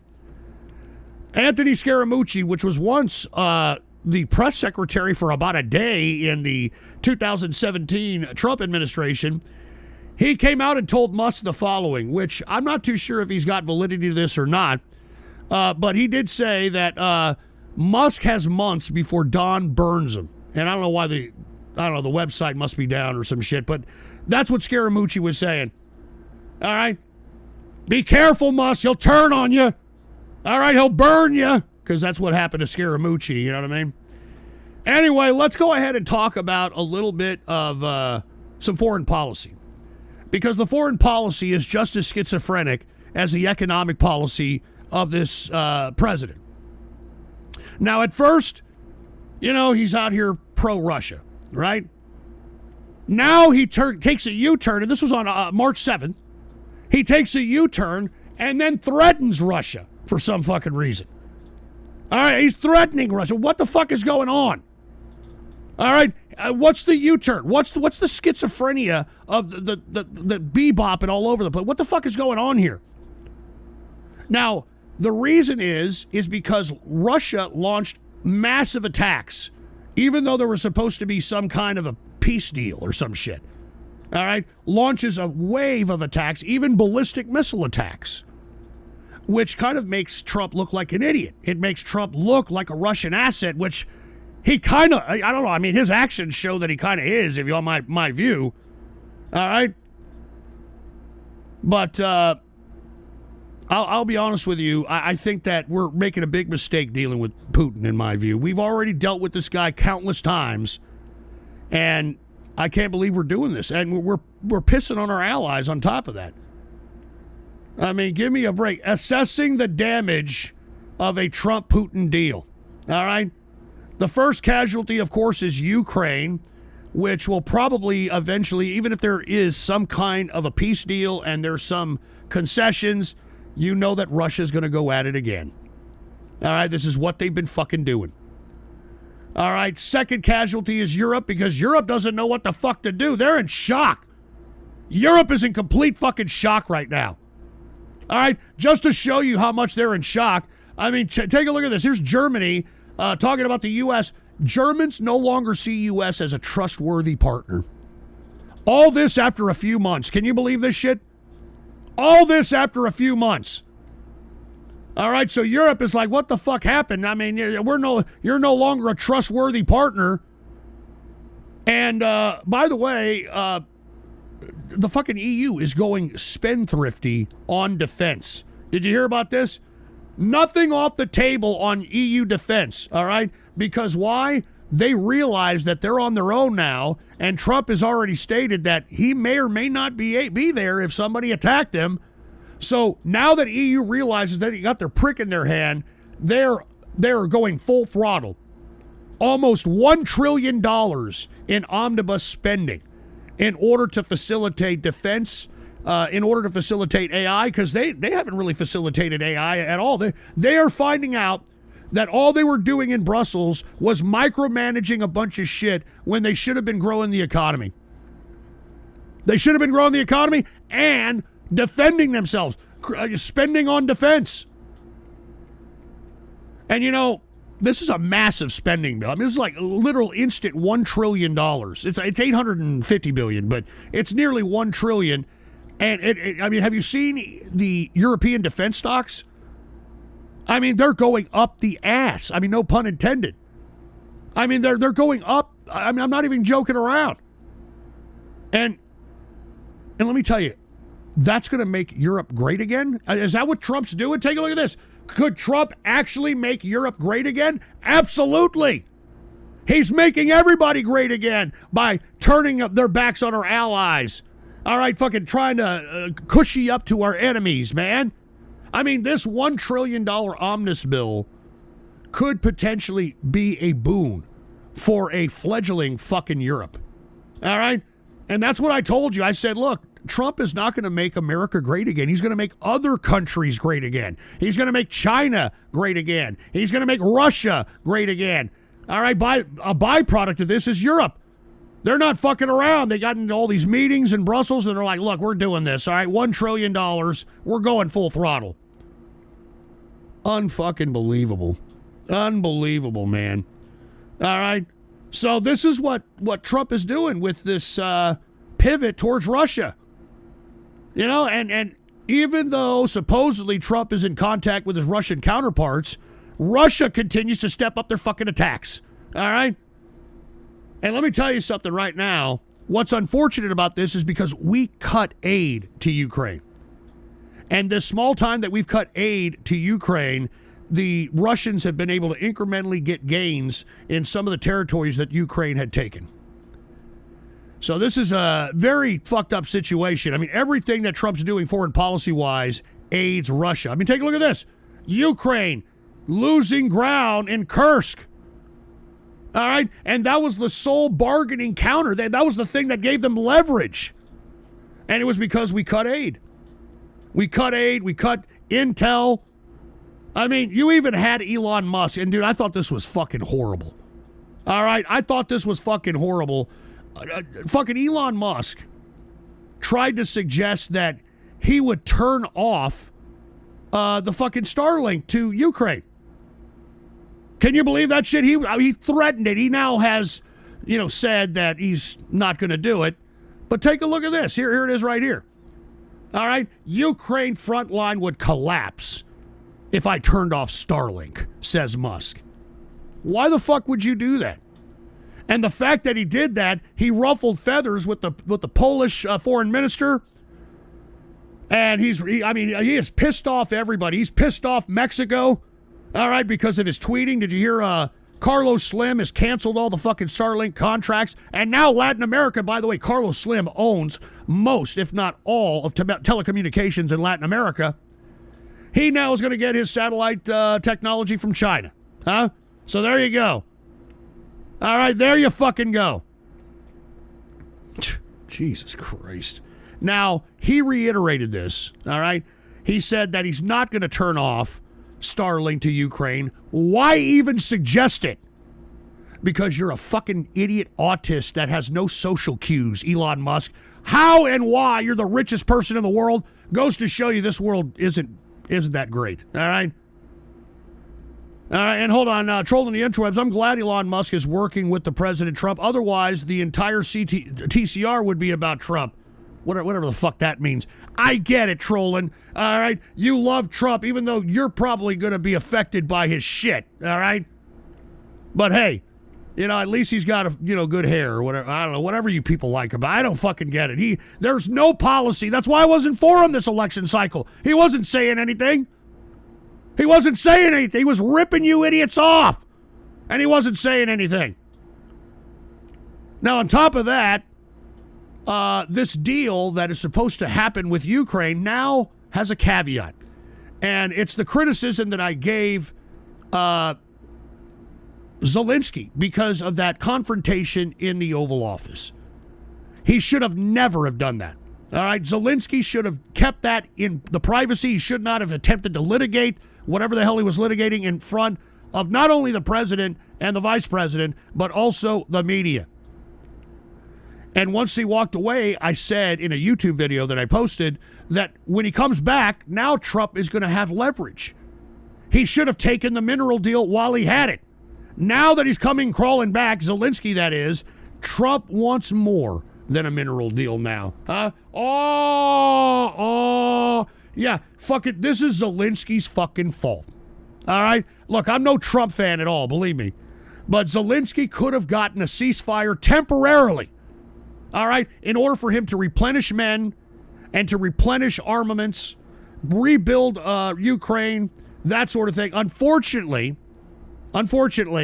Zelensky, I guess because he was spoiled by us giving him just fucking blank checks and shit, tried to do what he does to the Europeans and litigate and say things in front of the media in order to terrify the public, in order for them to get on board with more funding to Ukraine.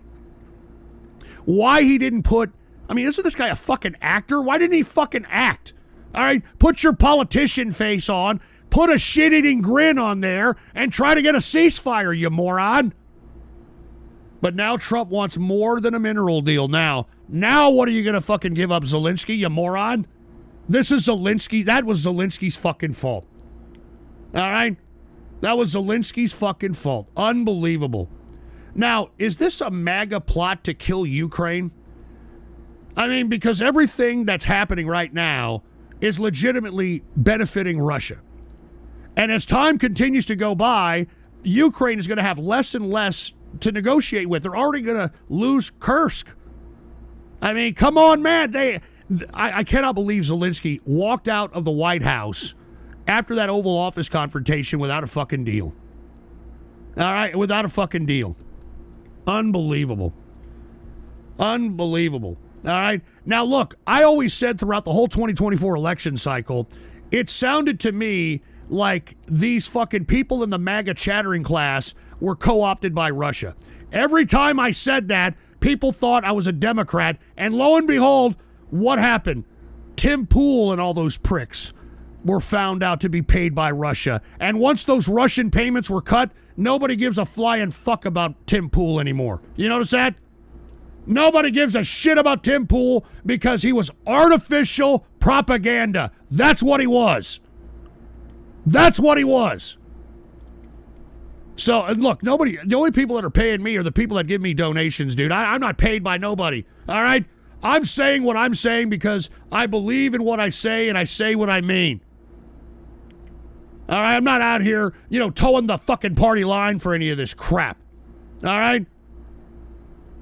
Now, with that being said, I think Trump is paying lip service and trying to show that he doesn't have bias because, again, today, he tries to say that he's considering sanctions because, quote, Russia is pounding Ukraine. And, well, if that was the case, you wouldn't have created the conditions in order for Russia to pound Ukraine, which is what you've done, Trump, which is what you've done. So now we're here. All right, now we're here, and I'm telling you, let's go ahead and, well, hold on, before I make a transition to China. All right, Zelensky came out today. Zelensky came out today, and he said, U.S. expects substantial progress, and Zelensky said that the U.S. is ready for peace. All right, ready for peace talks. So let's see. They're supposed to be meeting in Saudi Arabia again. Now, the Kremlin said that they are not going to be a part of these talks. I mean, did you see this? Russia denies reports about new talks with U.S. and Saudi Arabia. So who's going to be representing Russia in the Saudi Arabia talks? If you've got Ukraine at the table, you've got U.S. at the table, what the fuck's going on here? All right, I mean, I don't know. I don't even think Trump knows. That's why I put this graphic out here. What the fuck am I doing? He doesn't know what he's doing. All right, now that the Russians deny that they're going to be at the negotiation talks in Saudi, the Kremlin came out and just said, hey, look, the U.S.-Russia ties are just in the initial stages of restoring. All right, just in the initial stages. So I'd like to know where we're at in this subject. All right, because we've got a lot of money in Ukraine, and on top of which we did so in hopes of wearing down Russia economically, militarily, and population-wise. Now we've pivoted, and I don't know where we're going. What the fuck are we doing with Russia? All right? What the fuck are we doing with Russia? And while we're doing that, Russia is out here, they're fucking threatening the EU. Did you see about they threatened the EU? Take a look at this. Where is it? Russia threatens the EU. I forgot which I forgot. Hold on. I forgot. I do a lot of these here. I think it was on March 7th. Yeah, here it is right here. All right. EU defense spending is viewed as a threat, and they're warning of retaliatory measures. So now Trump has emboldened the Russians to go and start making threats to Europe, which is why Europe is, fucking spending, and why Russia is, quote, saying that, hey, we're viewing this as a threat. We may retaliate. So here we are again. And as I stated, I believe that Putin will continue going. Putin will continue going. And we're allowing him to do so. And not only did he threaten the EU, they also threatened Australia. Yeah, that's right. Take a look at this. Russia warns Australia that deploying peacekeeping troops in Ukraine would lead to, quote, grave consequences. So I'm telling you right now, man, this has just emboldened the Russians. I don't understand this foreign policy. It's making us look very vulnerable. And as I stated, if I were China, all right, and let's go ahead and talk about China here, I would hit the United States. All right? Because right now, no one would come to our defense. And our military right now, I mean, there's some hardcore motherfuckers in the military, but if we were to try to recruit for a war effort, all we would have is femboys, fatties, and man-children to choose from, folks, all right? And we already heard all these people during the election cycle that I'm not fighting a war for Israel. I'm not fighting this. I'm not fighting that. Well, you're going to have to fight it if we're hit up. And I'm telling you right now, folks, China can hit us on Hawaii. They can hit us in Alaska. And what are we going to do about it? We're not going to do a goddamn thing. No one will come to our aid. Europe would probably help them. Do you understand? Europe would probably help them. Take a look at this. China calling Trump two-faced when it comes to his implementation of tariffs. All right? Two-faced. All right? And they're responding accordingly. I just told you about the tariffs on farmers, and they plan new tariffs. Now Beijing is banning U.S. defense firms from China because they're a little apprehensive considering the environment of the relationship. All right? And at the same time, we've got United States soldiers selling fucking secrets to China. All right, so it's not looking good here. I mean, we had the dominant position on China just last year. And now, with this administration coming in and looking like a fucking incompetent, look, I don't think they're incompetent. I think Trump is doing this on purpose. He's trying to make it look incompetent, but I think he's doing this on purpose. All right, and as I stated, I think that Elon Musk is housing all the data aggregated via DOGE in China. I personally believe that. I personally believe that shit. So, I mean, we're not doing good. And by the way, just as I was just mentioning, as Trump shakes up the international order, China cast itself as a model of stability. So we're giving credence and credibility to the communist government of China because they're trying to put a face on as if they're a stable country. And they haven't gone to war with anybody. That's why they're trying to step up their diplomatic efforts. That's why with the freeze in U.S. aid that Trump has, you got China coming in and trying to clean up. They're initiating the Belt and Road Initiative in the areas that U.S. aid were cut off. So those fucking countries will be on the side of China. We are really dropping the fucking ball on this. We're really dropping the ball. And Red Eyes Black Dragon Ghost, why do black guys always want to hook up with fat, ugly white girls? Because, I don't know if I should be saying that, but it's because they got money, all right? And they can stay at their place, they can finance a Cadillac on dubs and all that shit, all right? But anyway, look at this. China casting itself as a model of stability. I mean, we're legitimizing China with all of our erratic behavior under this administration. I mean, even the EU is now buddying up to China. Even the EU is buddying up to China. And guess what? Remember, the first trade war happened during the first administration of Trump back in 2017. And China learned from the first trade war and has now changed its tactics. And now it's not going to be as shocking. I mean, don't get me wrong. I was for the tariffs on China. China has disproportionate trade deficits in their favor. I mean, the time that Trump was in office the first time, we were sending close to $700 billion a year in trade deficits to China. $700 billion a year. Now, that has come down dramatically because of not only the tariffs from Trump, but the Biden administration doubled down on those tariffs and tried to decouple from China. A lot of these manufacturers that had the means of production in China took them out and put them in Mexico, which was, I thought, the whole purpose of tariffing China during the first tenure of Trump. Why we're tariffing Mexico, I have no fucking idea, because that's where the means of production are. That's why fucking Trump is too chicken shit to actually put the implementation of tariffs on Mexico, because United States company manufacture a whole bunch of shit there. So that's why he's a little chicken shit about implementing the tariffs on Mexico. I think we'll implement the tariffs on Canada, though. I think we are, because, I mean, Canada, you know, with all due respect, I know they feel disrespected because Trump wants to make them the 51st state. I'm not really for that. I think it's ridiculous. I mean, Canada, outside of its natural resources, its people are a drain on their fucking government. All right? They're a bunch of socialist idiots that are even more entitled than American people. All right? And we already got enough deadbeats in this country, all right? We already have enough deadbeats. We don't need any more of these fucking people.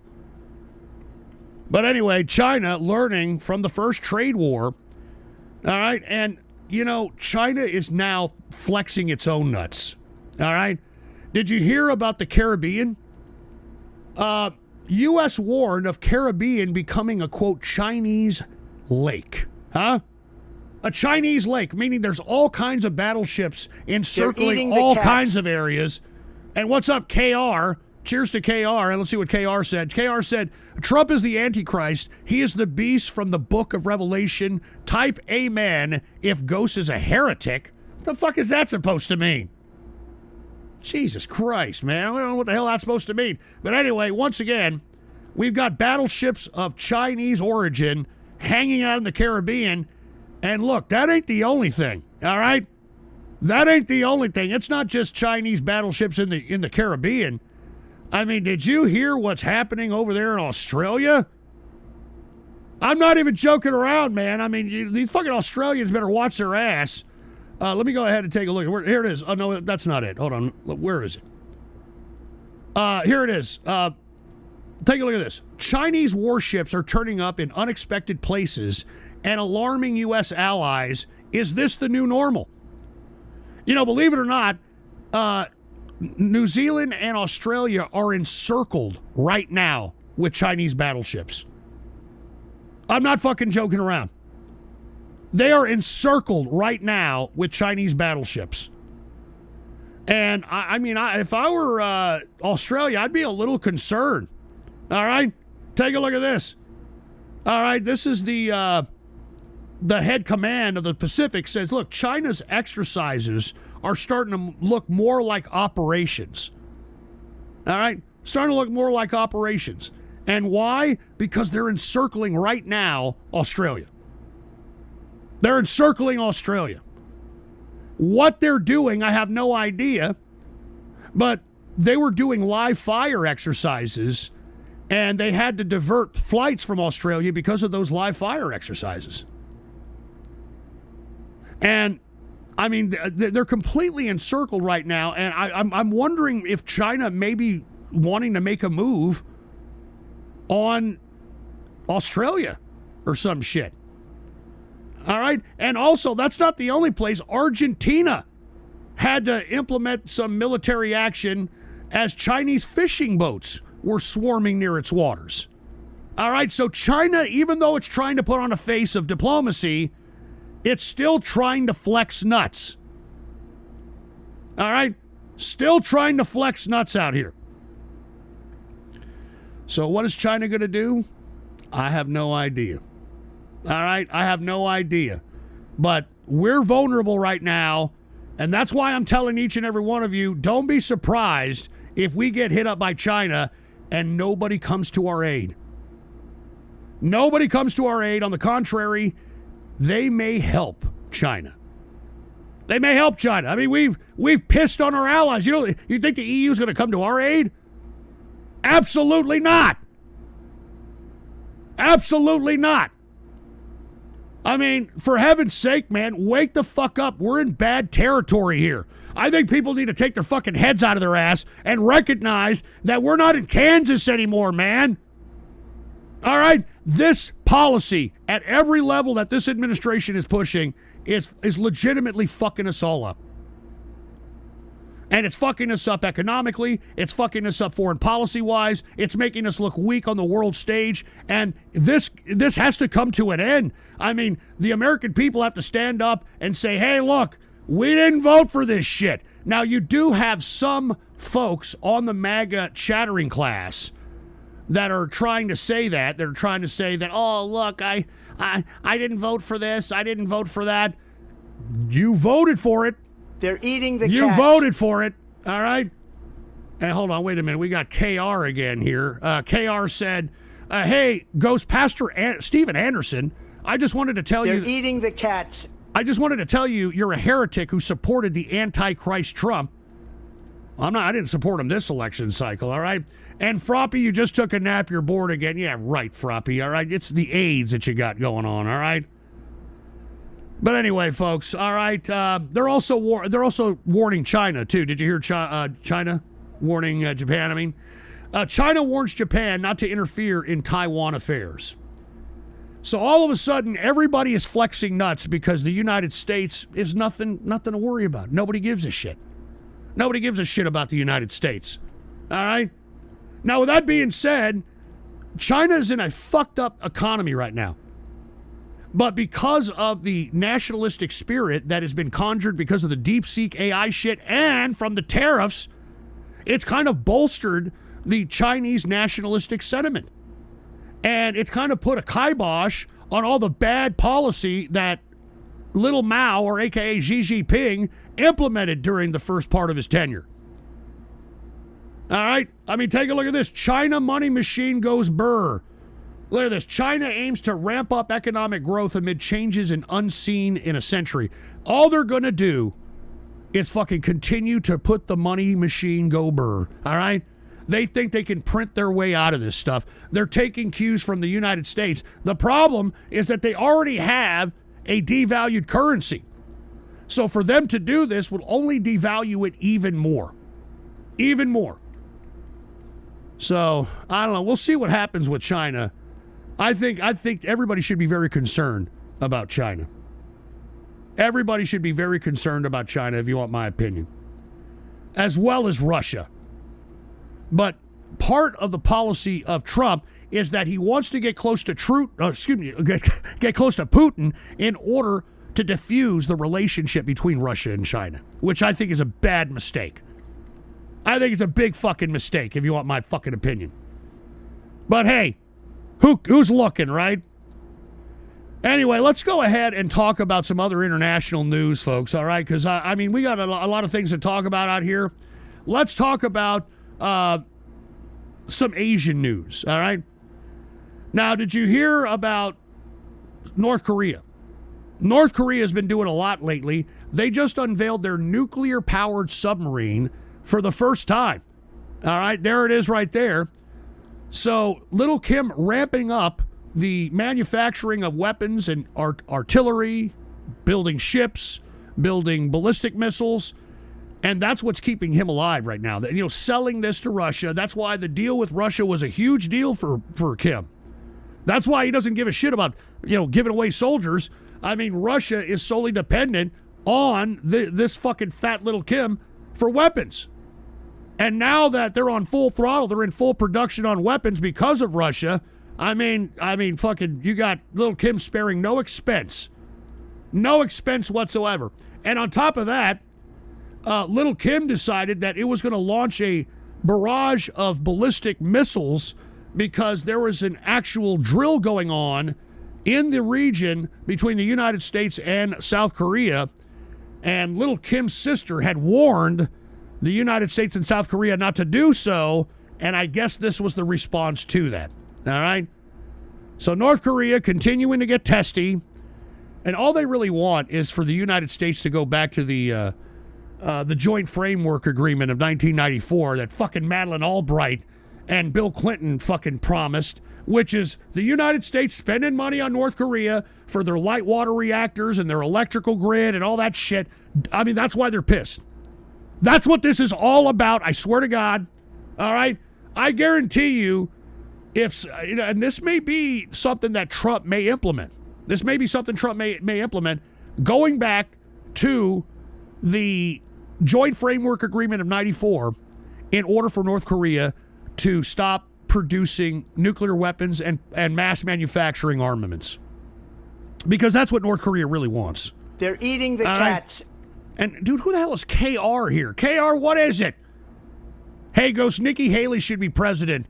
Not only would our country be better off, but her feet are super hot. Her feet are super hot.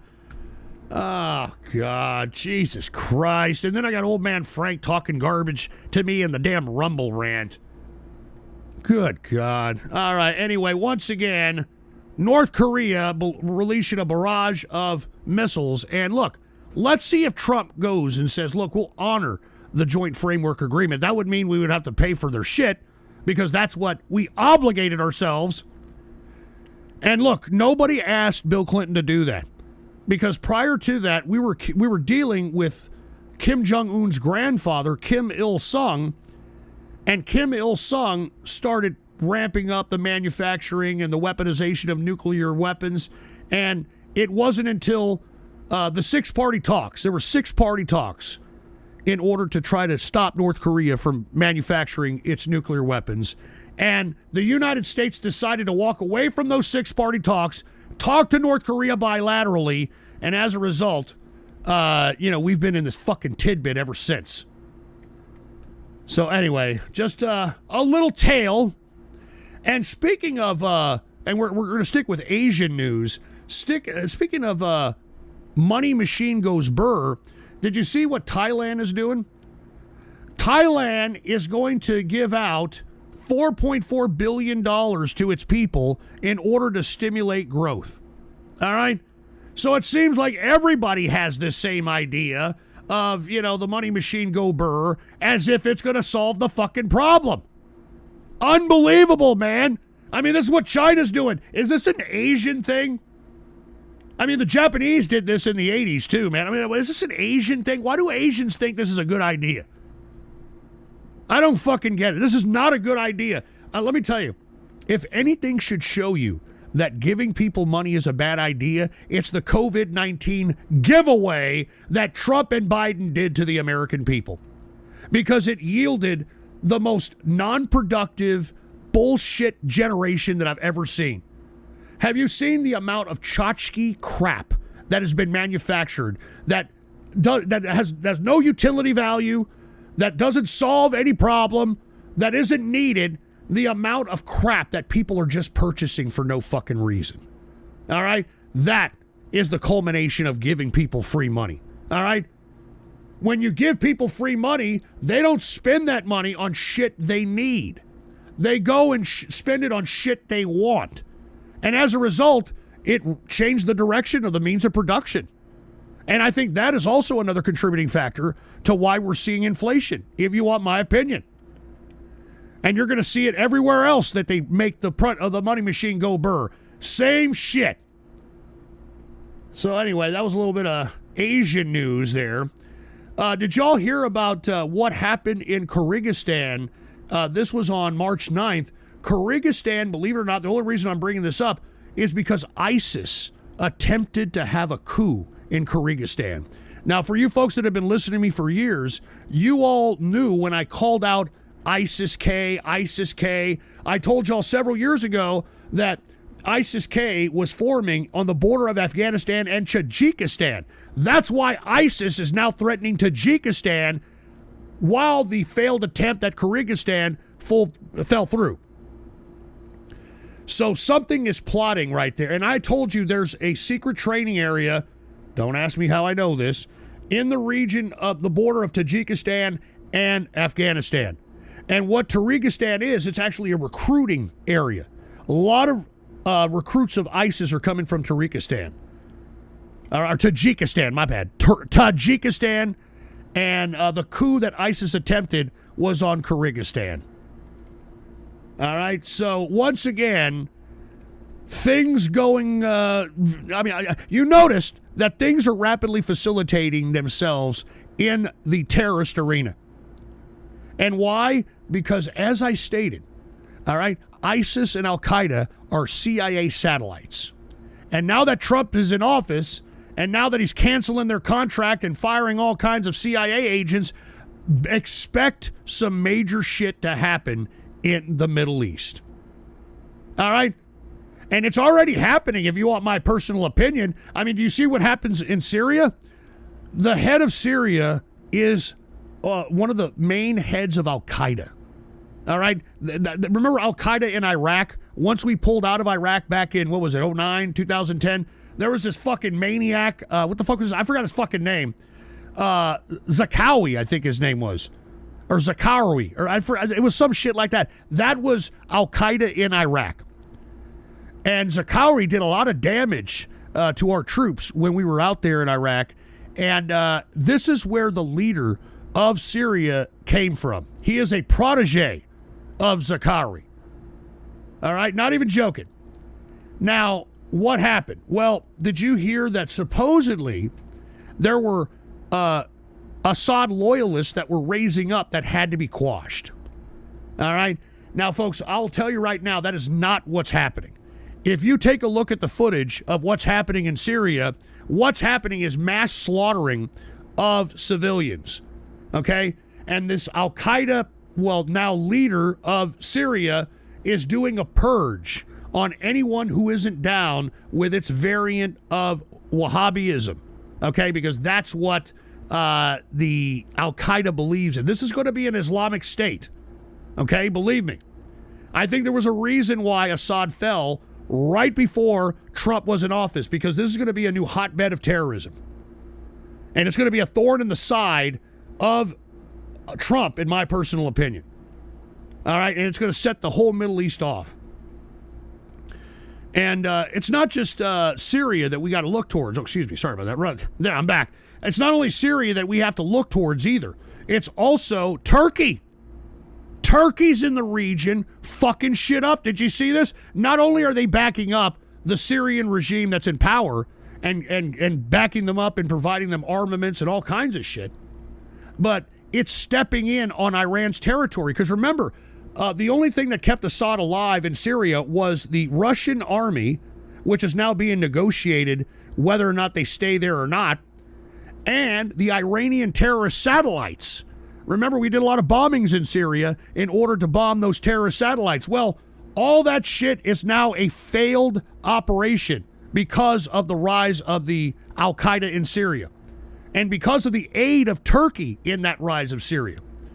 Well, now Turkey and Iran are now beefing with each other because of this? Of course they are, because Iran had a lot invested in these terrorist satellites. That's where they spent their fucking money.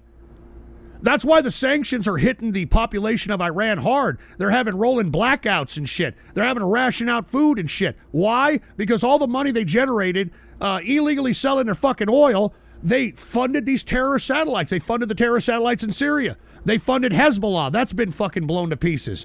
They funded Hamas. That's been fucking disassembled. All right? I mean, this is what's happening here. This is what's happening. So watch Turkey in the Syrian region, and let's see if we can induce Turkey and Iran into a confrontation. Huh? That would be better than us bombing Iran, if you want my personal view. All right? I'm just saying, don't call me a neocon, you piece of crap. You want to know why I'm saying we got to be concerned about Iran? I mean, did you see this? Take a look at this. Iran, China, and Russia held naval exercises, for fuck's sake. All right? So what? We're just supposed to allow these people Iran, China, and Russia, which I guess we're buddying up to Russia and China. They're still holding fucking naval exercises, for Christ's sake. Unfucking believable. All right, unfucking believable. All right, but something has to be done to Iran. I mean, they're going to be a thorn in our side. Now, with that being said, Trump did come out and said that, hey, let's talk about the nuclear situation. Okay, and at first, Iran was like, I don't think so. But now, after thinking about it, take a look at this. Iran says it's open for talks. All right? It's open for talks now. So let's see, what we're going to do here. Remember, we're caving into our enemies and shitting on our allies right here. What the fuck? This can't end well, can it? Seriously, this fucking shit can't end well. Unfucking believable. Unfuckable. Let's see if they're going to talk. We've been talking to these pricks. We gave them money, for Christ's sake. Remember, that's what Trump always likes to highlight. We gave them all kinds of money, and they're still building their fucking goddamn nuclear weapons. So what are we going to talk about? You know what I mean? What are we going to talk about? Jesus Christ, man. Anyway, with that being said, I don't know. I'm already been on here for 2 hours, so let me go ahead and try to end this here. Let me talk about a couple other stories, and then we're going to end with some totally useless news. Now, there's a massive, horrible situation going on in the Congo, and I've been reporting on it on Ghost.Report. That's why I'm telling you, if you haven't done so, please add to your bookmarks and add to your favorites Ghost.Report. I'm pulling most of the links that I'm showing you from these posts, and it gives you the world news at your fingertips, and I aggregate all the links, I'm telling you. But anyway, as I was stating, it's a massive situation going on in the Congo, all right? There is a Rwanda force called M23 that has invaded the Congo and is now disrupting the situation out there. Now, with that being said, why does Rwanda want the Congo? Well, they have a lot of rare earths. Cobalt is one of them. There's a whole bunch of rich natural resources in the Congo. And the Congo president, when he heard that Trump wants a mineral deal, the Congo, I'm talking to the DR Congo, the DR Congo offered the United States to, hey, we'll give you a mineral deal. We'll give you rare earths, but you got to come help us with this M23 shit. You got to help us. We're the DR Congo. It's been a mess here for a long time. But we'll give you all the rare earths you want. But we need your help. Guess what? Trump is thinking about it. I'm not fucking joking around. Take a look at this. All right, U.S. Congo in exploratory talks over mineral deal. Now, the only way this works, folks, is that we're going to have to put boots on the ground out there. It is a fucked up situation out there in the Congo. What was it, a couple of weeks ago on Ghost.Report, I linked a story where like 200 fucking women were raped and brutalized and murdered by the M23. They're going into hospitals, killing everybody. It is a fucked up situation going on in the DR Congo. And I think that, us entertaining a deal of minerals, are we going to send troops? How are we going to protect assets in this deal? Gee, I can't believe we're even thinking about this shit. I can't believe we're even thinking about it. But let's see. I don't know. Did y'all vote for this? Did y'all vote to put in boots on the ground in order to protect rare earths for fucking the tech bros? I don't think so. But many of you will be like, oh, no, you know what, Trump? If Trump does it, it's great. Don't worry about it, Ghost. It'll be great. Yay, spaghetti. Jesus Christ. Anyway, let me take one more piece of news here. Let's talk about the Sudan. All right? Put the PC shot on. The Sudan takes the United Arab Emirates to world court over complicity in genocide. Now, for you folks that have been listening to me, I've described this conflict in the Sudan. It's actually a proxy war between Saudi Arabia and the UAE. All right? I'm not joking around. All right? The UAE has been supporting the Rapid Support Forces, which is the rebel force against the Sudanese government. And they've been arming the rapid support forces for some years now. This damn Sudan civil war has already been going on for about 2 or 3 years. All right, 2 or 3 years, for Christ's sake. Now, the Sudan is, I don't know if they're going to get anything from the World Court, but they do want some spotlight to the fact that their country, as impoverished as it is being used by Saudi Arabia, which is funding the government, which is arming the government. You know, but the UAE is funding and arming the opposition forces, which are the RSF. So I hope that the UAE is, getting a spotlight put on them because the Sudan taking them to the international court, because this is a horrible situation happening in the Sudan. Regardless of what you think about the country, this is just a humanitarian crime against humanity. All right? I mean, both of these countries, Saudi Arabia and UAE, are battling out who's got the most wealth in the Middle East and who has the most opulence, who has the most influence. And that's what's happening right now. They all look and face value. I'm talking about the UAE and Saudi like they're good buddies and shit, but they're both using Sudan as a proxy war. And believe me, Yemen, I think, is the next proxy war, if you want my fucking opinion as well. All right, folks, that concludes the True Capitalist Radio serious subject matters, all right? Let's go ahead and talk about some totally useless news here. Now, for all those folks that don't know where to find totally useless news, all you got to do is go to ghost.report, all right?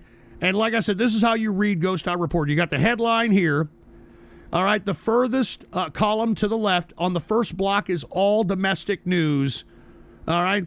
Then you go down to the second block. This right here is usually cool science stuff.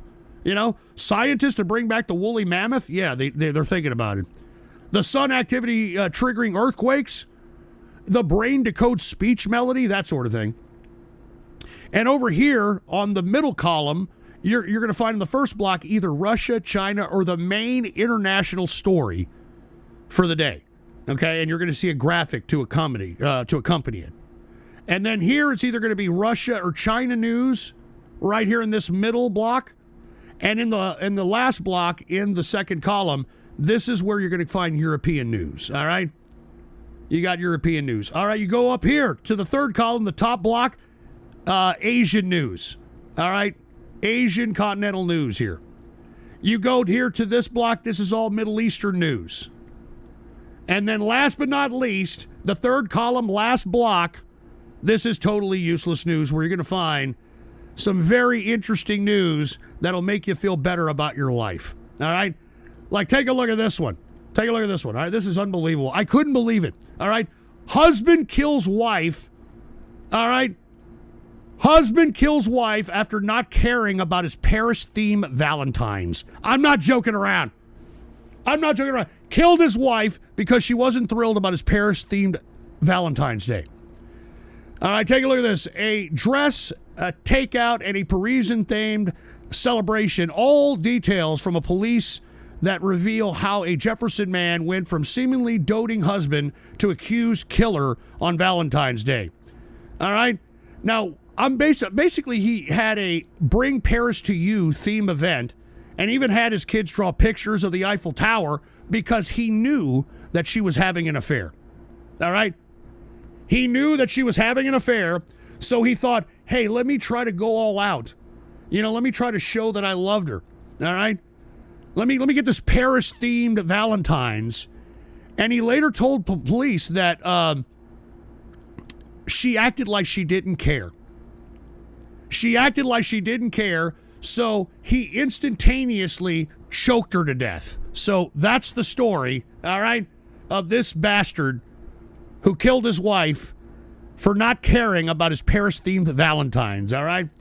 Here's another one here. 15-year-old sentenced to 25 years for raping a 91-year-old.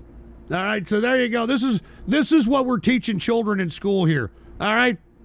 15-year-old sentenced for 25 years for raping a 91-year-old.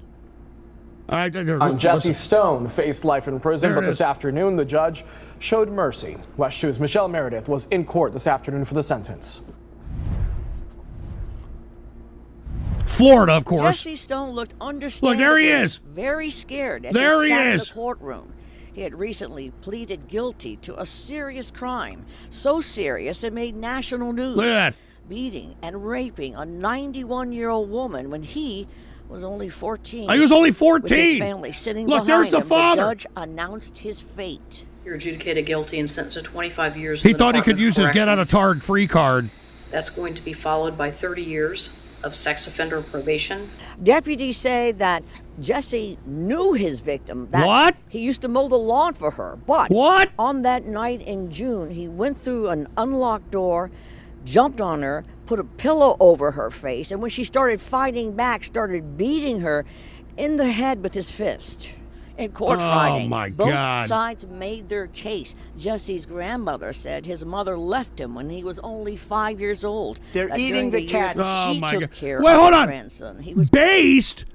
Dude, what are you talking about, Marshall? What are you fucking talking about, you sick piece of shit? You talking about this 15-year-old fucking raping a 91-year-old, you sick fuck? Oh, my God. You see, this is the fucking internet for you, all right? This is the fucking internet for your ass right fucking here, huh? Jesus Christ, I can't believe this. I can't fucking believe it. Jesus Christ.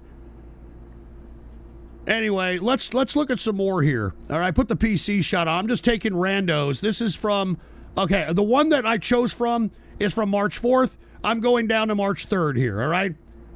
Now, take a look at this. This is a funny one. Model forced to show genitals after being accused of being trans. All right, I'm not fucking kidding around. Look at her. This is why, ladies, you should not get cosmetic surgery on your face. You're only enabling transgenders to look more like women. Take a look at this. Morocco arrests this fucking model. And she's forced to drop trowel and show that she doesn't have a couple of hairy boys there in order for her not to be arrested. All right? I'm not joking around. So once again, ladies, stop with the makeup, or stop with the plastic surgery. It's okay with the makeup. The makeup is getting pretty bad too. I don't know about that either. I saw some disgusting abomination that had no teeth and looked like she just came out of the rain, make herself up and look like a fucking model all of a sudden. So I'm giving you a fucking break.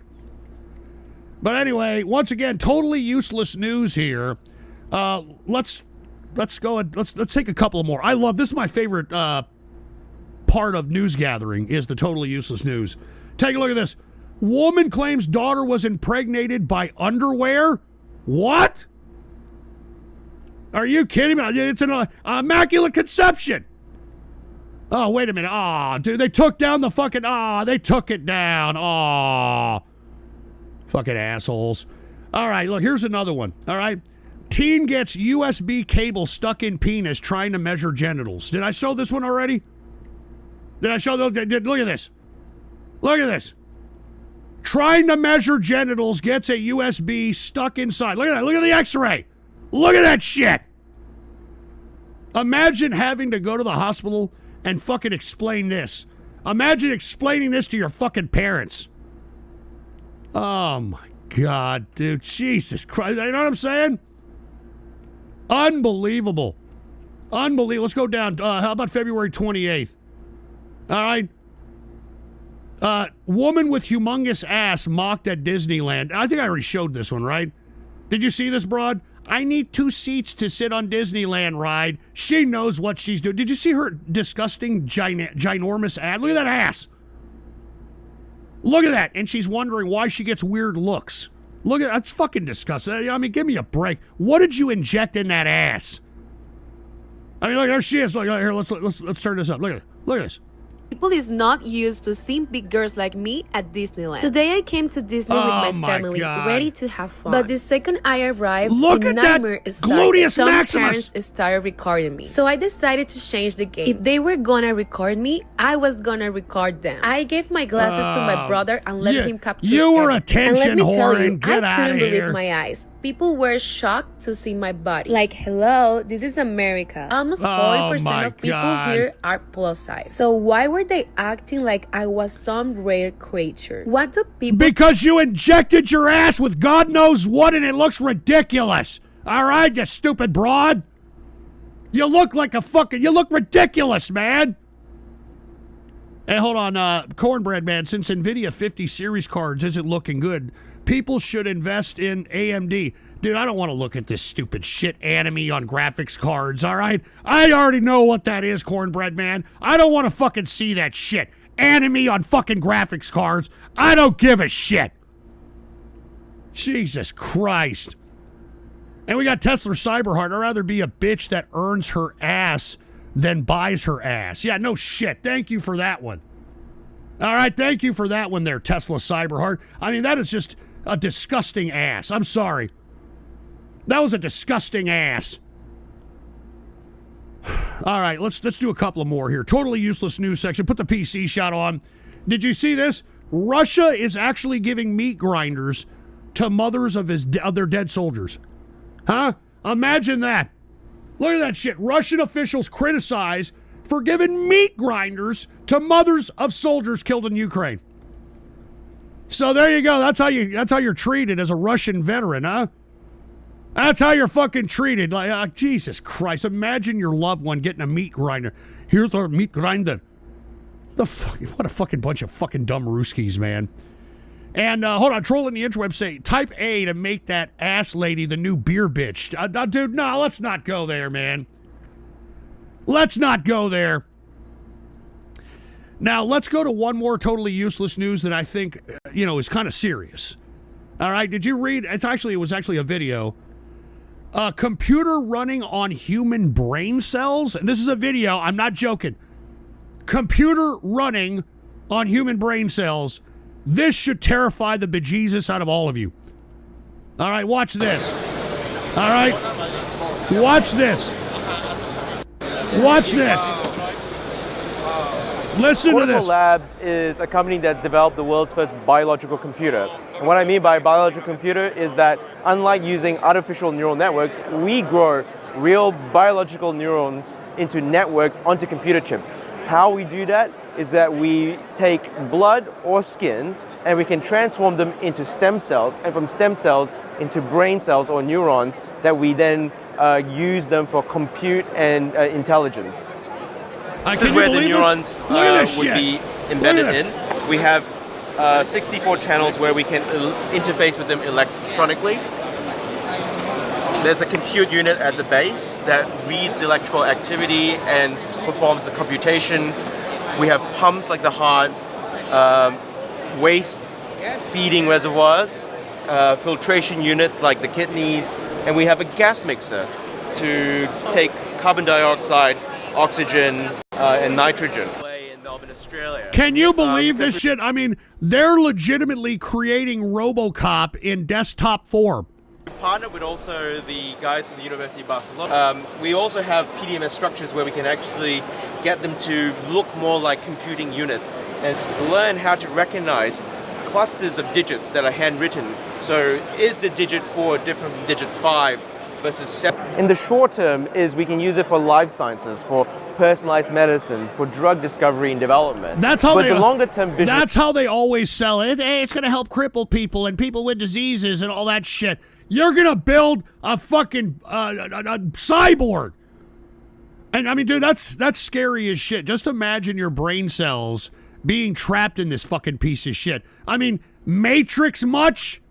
The company here is to pioneer a new form of computing where we can actually use these neurons that can process information with much quicker speed, with much less data, and with much more energy efficiency so that we can get to intelligence, but without the significant cost associated with it.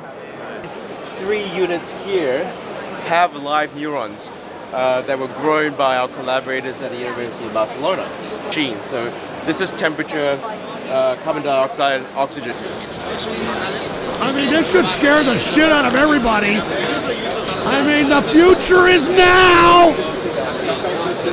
The key here is in personalized medicine. They're eating the right? cats. For the longest time, we've been treating populations El Foxo of people. Loco, I'd buy that but what for you $1. really want to be treating is the individual itself. With this kind of technology, we potentially could grow neurons taken from patients with, say, a dementia or with epilepsy, and test compounds and drugs that would then be personalized and tailored to that patient. Now, so that sounds like a legitimate application, but still. That's phenomenal, right? What kind of programming language? Anyway, I just wanted to show you that. It's on the latest post on Ghost.Report if you want to watch the whole video. But, man, I mean, come on, man. I mean, that's where we're at. I mean, you've got neurons, brain neurons, actually operating the fucking computer. That I can't believe this, dude. I mean, I'm telling you right now, we're in some serious fucking trouble. All right, we're going into places that I never thought I would be alive to see. I never thought I'd be alive to see. All right, one more totally useless news. Let's not end on that. Let's end on here. This one I'm gonna pick from March 9th, and this is teacher suspended after using N-word buck on assignment. All right, not even joking around. All right, Elk Grove teacher placed on leave. Oh, Jesus Christ. After using racist meme in school. All right. Elk Grove Unified School District is conducting an investigation after a teacher shared a depiction of money labeled N-word buck as part of a history lesson. That's horrible, dude. Come on. The teacher has now been placed on leave. They should be fucking fired. N-word buck? I mean, actually, in school, like, hey, here's your N-word buck. Unfucking, no, don't say based in the fucking chat room, you sick bastards. And El Foxo, I'd buy that for $1. That's great. Anyway, man, you can't make this stuff up. All right. Once again, if you don't like politics or if you don't like domestic news, at least come to Ghost.Report for this area right here, which is the totally useless news section. All right. One more. Man makes guitar out of Uncle Skeleton. Here's a video of it. Not kidding. Take a look at this. Here's his Uncle Skeleton, and he made a guitar out of it. All right? Not kidding. Not even kidding. Look at this. The skeleton belonged to my Uncle Flip, who passed away in the 90s. Through a series of events, his remains were reappropriated to the U.S. and Greece and ended up in my possession. So there you go. So there you go. This is where we're at. Somebody made a guitar out of me. Ah, come on. All right. All right, one more. I'm sorry. I love these. I'm sorry. One more, okay? Avid nose picker ruptures artery. All right? So for all you people that pick your nose, all right, don't pick your nose because you could potentially rupture an artery. Not kidding around. And, of course, it's a Chinese person. All right, of course, it's a damn Chinese person, for Christ's sake. Anyway, that concludes the True Capitalist Radio broadcast. I will be here, believe it or not, probably tomorrow night. Maybe not on Twitter or X if you're watching me there, or on YouTube, but on the other platforms, Vaughn.live, on Rumble, on Kick. I will be on Trovo, D-Live. Cheers to D-Live, chat. I will be on there for Ghost Show tomorrow night. I think I've got a rhythm of doing Ghost shows on Tuesday and Friday. I mean, what do y'all think about that? Tuesday and Friday. And cheers to Duke Orville gifting more subs over there in the Rumble chat. Cheers to Duke Orville, man. All right, cheers to you, and thank you. Once again, Duke Orville, very, very generous person. Everybody should be thanking him that got a sub, and moreover, a member of the True Capitalist Radio member chat. And by the way, if you want to become a member of the True Capitalist Radio member chat, all right, all you got to do is go to buymeacoffee.com/GhostPolitics. All right, and we talk about serious subject matters. If you're a troll, join the Thunderdome or some shit. And all right, I mean, and join the Thunderdome at your own fucking risk. All right, that's all I'm saying. But come down here to become a member of the True Capitalist Radio member chat. I will be in there here in about 30 minutes, chilling over there with the folks talking about serious subject matters, discussing these subjects, and also, for all those folks, it's also, we support each other in there. We know this is hard times. We know that, we're headed into a recession. Everybody's helping everybody in there. Cheers to everybody in the True Capitalist Radio member chat. If you're a part of it, head into the chat room here in about 20 or 30 minutes. I'll be in there. And once again, cheers to Duke Orville with more subs that he just hooked up with the Rumble chat. All right? Anyway, folks, once again, True Capitalist Radio member chat. Cheers to everybody in there. And we're going to get in there here in a few minutes. Also, folks, I just can't reiterate even anymore. If you could please add to your bookmarks and add to your favorites, my official website, put the PC shot on, ghost.report. All right? I mean, it's updated daily. I may skip a Saturday because I fucking do a show on Friday and fucking tired and shit. But I update this daily. It gives you the news on one web page. All right? So everybody out there, and I also, as you all know, I am being persecuted, okay? I'm being persecuted, so I need everybody's help on, spreading the links of Ghost.Report. I need everybody's help on X or Twitter, all right, to retweet everything. Every time I do a Ghost.Report, retweet the Ghost.Report. Retweet the show, because I'm being persecuted. I got yoinked off of YouTube, almost got my channel banned in the middle of the congressional speech given by Trump. Okay, that's why it's cut off in the YouTube version. And I already told you, I'm already fucking being persecuted on X. I can't even buy ads on X. Look at this shit. I can't buy ads. What the fuck is this? So I'm being persecuted, folks. So I need all the support that you guys can get. I mean, obviously big tech doesn't want me to say what I'm saying.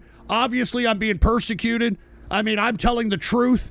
And they're trying to silence me. They're trying to stop me. But, hey, with your support, people like Duke Orville, people like whoever the hell KR is, Kits Does a Flip, everybody who supports the True Capitalist Radio member chat, cheers to all of you. Thank you very much. And consider becoming a True Capitalist Radio member or, buying a bro a beer, because I'm being persecuted harder than, somebody in, well, let me not make a comparison.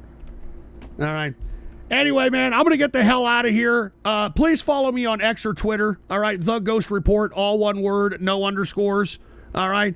And make sure to do some retweeting, please. All right. As a matter of fact, I'll give some shout outs right now if you retweet this right here. All right. Retweet the new Ghost Report Daily out. It's pinned on my tweet, the pinned tweet on my feed. Anybody who gives a retweet on this, I will give you a shout out right now. All right. I'm not joking around. Go to my X account right now and retweet this, and I will give you a shout out live right here on the broadcast right here and now before we get the fuck out of here. All right?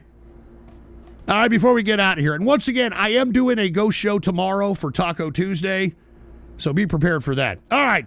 Let's see if we have anybody who retweeted here. Let's see who we have here. We got Flamin' Creations, Cornbread Man. I'm not saying that name. I'm not saying indoors. I'm not going to say that either. 2-0 Hero, Kirk Johnson. Cheers to Kirk Johnson. Cheers to Kits Does a Flip. Rich McConnell. Who else do we got? We got Crazy U2 Ninja, A Tall Glass of Surge, Bob Tom, Defeat Yehudi, Camaro RS09, MJ333, Paul. We got Trolling the Interwebs, The Green Thunder, Alexander the Luxray, and of course Duke Orville. Cheers to Duke Orville. Ghost Radicalized Solomon Henderson. Shut up. Watch List Frequenter. Who else do we got here? We got TCR Damage My Brain. Yeah, right. My Hood is Dark and Horny. What the hell is that? Bombo, Marshall Banana, Crazy U2 Ninja, and I think that's about Pippa's Delicious. I'm not going to say that. Bored Troll, Elder Noble, and I think that's about it for the Twitter Twitter shout-outs, all right, on True Capitalist Radio. Anyway, cheers to Anubis. I'm not going to say the rest of that. And everybody else who retweeted that, man, all right? Appreciate it. All right, we need all the help we can get. We're fucking persecuted over here. Why? Because I tell the truth! The truth! They don't call me the prognosticator of prognosticators for nothing. There's a reason why big tech is persecuting me, and you all know why. Anyway, until next time, thank you all for tuning in with me. I will be in the True Capitalist Radio member chat here in about 20 or 30 minutes. Cheers to everybody. Ghost show tomorrow. Ghost Show tomorrow, so I hope you're looking forward to that. And if you're not familiar with the Ghost Show, it's not a serious show. It is a internet tomfoolery show, so expect that if you're first to listen to it, all right? Anyway, I'm out of here. Woo!